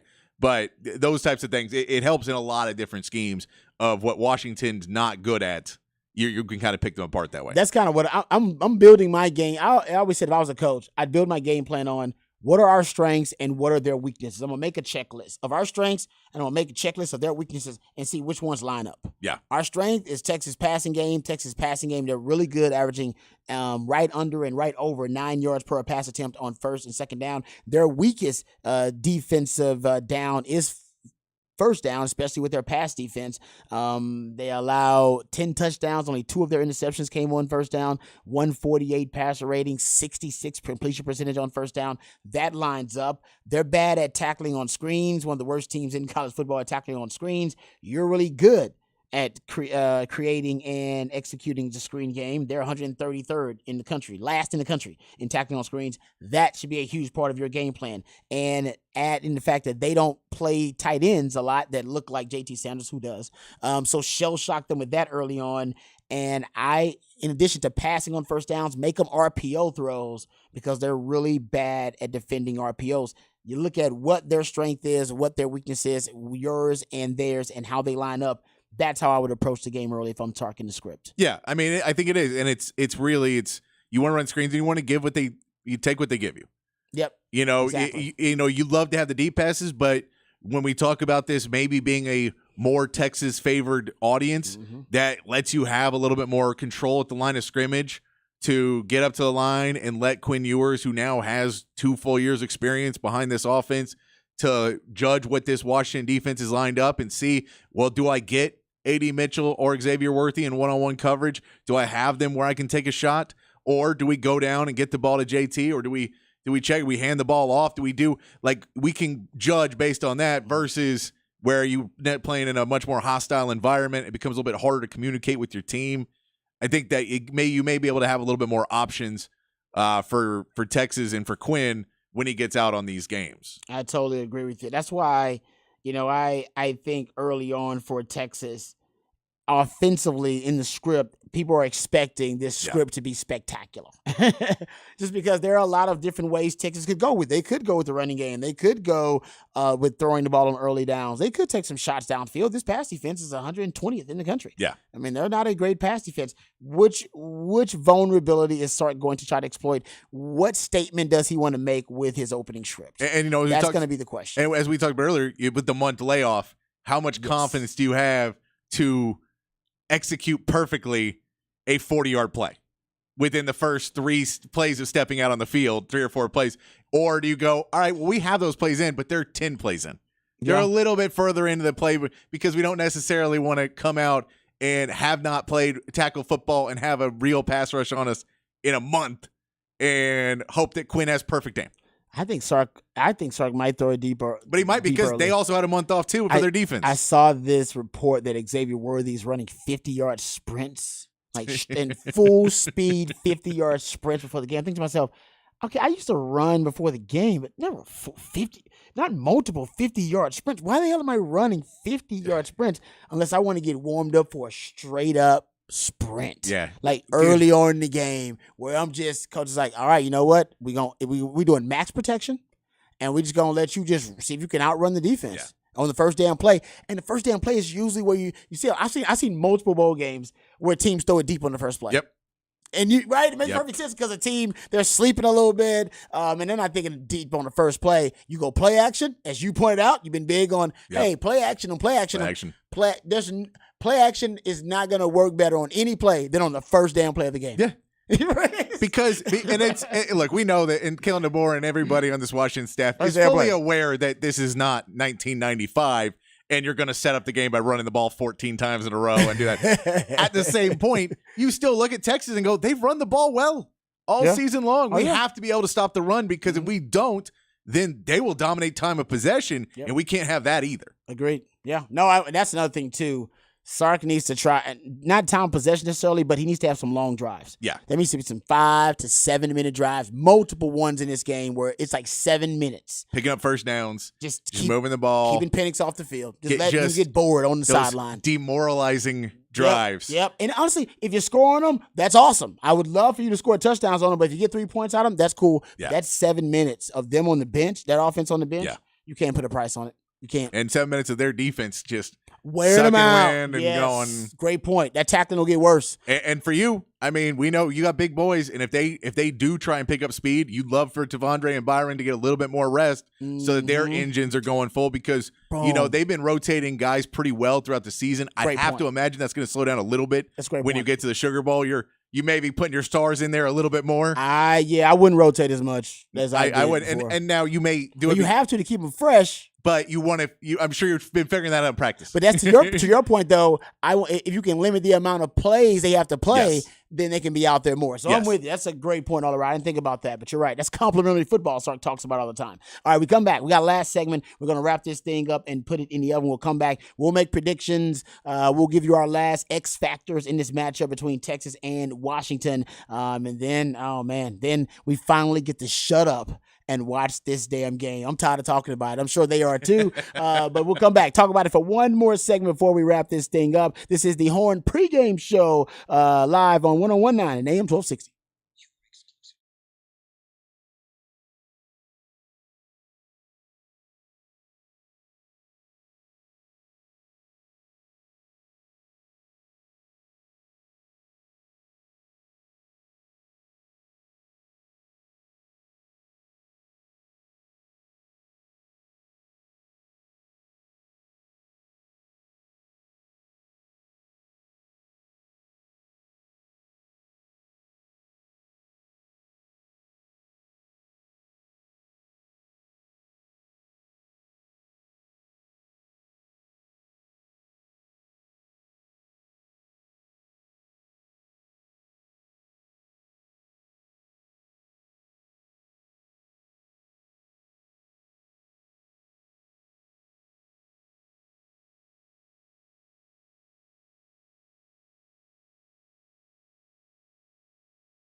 All right, welcome back to the Horn pregame show, last segment of the pregame show, and it's been a great one, and I can't wait, actually, to get this game started between Texas and Washington. We've been talking about it for almost a month, and right now I am ready. I think like a lot of Longhorn fans out there are ready to get it on, and they are ready to see who can prevail in this semifinal matchup between Texas and Washington. We're still watching Bama and Michigan right now. We'll give you an update on that. Looks like, might have been a fumble, actually. But we'll give you an update on that, and we'll let you know exactly what's going on with that matchup. We'll give you our predictions between for Texas and Washington. And let me give you the captains, because that has already been announced. Here are the captains in the Texas-Washington game. For Texas, I haven't seen the Washington side. For Texas, you have Quinn Ewers is the captain. El Capitan, Jay Witt, Jordan Whittington, along with Jalen Ford and Tavondre Sweat. Those are your captains for the Sugar Bowl versus Washington. Anybody else you'd have thrown in there as a captain? No, I mean, Jay Witt, that's, I mean, like a heart and soul. Yeah. When you saw the interview, when they were talking about him announcing go to the Senior Bowl and how much that he means to that team. I like it. Being that guy. And then Jalen Ford and Tavondre Sweat, it should be back-to-back Big 12 Defensive Players of the Year right there. We know Jalen Ford did not get it the year before, but he should have. You're right. And Tavondre got it this year. So if you could add one more, to say you could have added a fifth, who would it be? Who would be your fifth if you could have had a fifth captain? Who would it be? Oh, I'd say X-Man, just because X-Man's a good what one. he means for the team, X-Man's like what he's doing now. Yeah, that's a good one. Yeah, I might go Jake, Jade. maybe Jade, maybe Jake Barron. Majors. Oh, that's not bad. Jake Majors is not bad. Maybe. Ooh, that's a guy. I like the Jake Majors one. Byron Murphy's another one. Yeah. I maybe two D tackles, I guess. But still, that's the matchup. You're trying to scare him on the D line. That's the matchup that's going to be the ultimate determining factor, right? Texas defensive line versus the best O-line in the country, the Joe Moore award-winning offensive line. Allegedly. You're right about that. But yeah, there you go. Yeah, the Kirk Bowles he's the one had to report the tweet that Texas wideout Xavier Worthy is the only Longhorn on the field at the moment. This was like an hour ago. And he's running all out on some 50-yard sprints. He salutes the Longhorn band. I don't know, 50-yard sprints. I'm wondering about that. I don't know, but that's you could just run 20-yard sprints. You can just run routes. But he's not running routes. He's running straight up sprints. He's just. I mean, Xavier Worthy is the guy though that Energizer Bunny who goes down on the field and you're like, oh, that may be season ending, and then 3 plays later he goes out on a route and the ball's overthrown, and then he runs full speed back to the bench or something. Like, I don't understand it either, man. We've seen it multiple times this year. We have to be carried off the field by two traders, and we're like, okay, I think X-Man might be out for the season, and then he comes back the same game. Like literally, like 2 drives later, it returns a punt, and he's like cutting on a dime, and it's like, okay, well, X-Man's okay, he's all right. So I'm not gonna look a gift horse in the mouth, but I'm with you, like, so was he hurt or not? What was going on there? I think I just think the guy can bounce back. Man, he's like Wolverine. I think he actually is hurt. Yes, but then he recovers and he heals up really fast. He's got the X-Man ability. Yeah, that's what I'm saying. There you go. There you go. It's like Wolverine. He does have that X-Man ability. So whatever it is, I know there was some rumors that he was dealing with an ankle injury of some sort. But I'm glad if it is an ankle injury, and I don't know anything. All right. Oh, got a missed field goal, 49-yard attempt missed by Michigan. Bama is up 17-13, 10:30 left in the fourth quarter. All right. But getting back to it, yeah, I do think, we give our predictions here because I know we're up against it here. But yeah, about the captains, I think that was a wise move by our man Chan says Christian Jones too, puts him on that list. Damn, that's good. Christian Jones is good. That's a good one considering what he's been through. What he's been through, what he means to stick around and do that for the team. And then his interview when he was talking to the media before, where you can tell what this game means to him for what they did at the Alamo Bowl last year. And one of the things you can mention that's a huge difference between last year, and Sark brought it up in one of the media availabilities he had, is about the leadership. And last year they were like, we had 2 leaders really, or we had 3 leaders. We had Bijan, Roshan, and Demo were our 3 leaders last year, and they didn't play. No. And it really left this team without it. And Quinn tried to take it over, but he didn't. He goes, we have like 30 leaders on the team this year.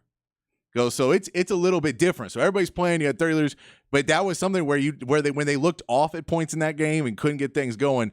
That was part of what they were saying was we didn't know who to look at. Yeah. When things went wrong, we didn't have anybody to look at, and now there is people with accountability on the sideline. That's true. I mean, it's a very different team, very different Washington team. I know it's some of the same players, but those players now they have new roles on the team. Yes. Right? They're leaders, as you pointed out. The Quinn Ewers wasn't a leader at that point. This was actually the game last season in Alamo Bowl where he stepped up post BJ and Rojo. Exactly. And they put the game on his shoulders. They didn't win, but we saw something out of Quinn in that game. Saw him on the sideline talking to teammates, which we hadn't seen yet, and all of that. There was growth in that game for him and maturity. So that's a great point, though, Patrick. I agree with you. This game feels like for Texas, there's no lack of leadership. They're not bereft of that type of football character. They got plenty of that in spades. We'll see if it can result in a dub for the Longhorns in this game versus Washington. All right, let's go.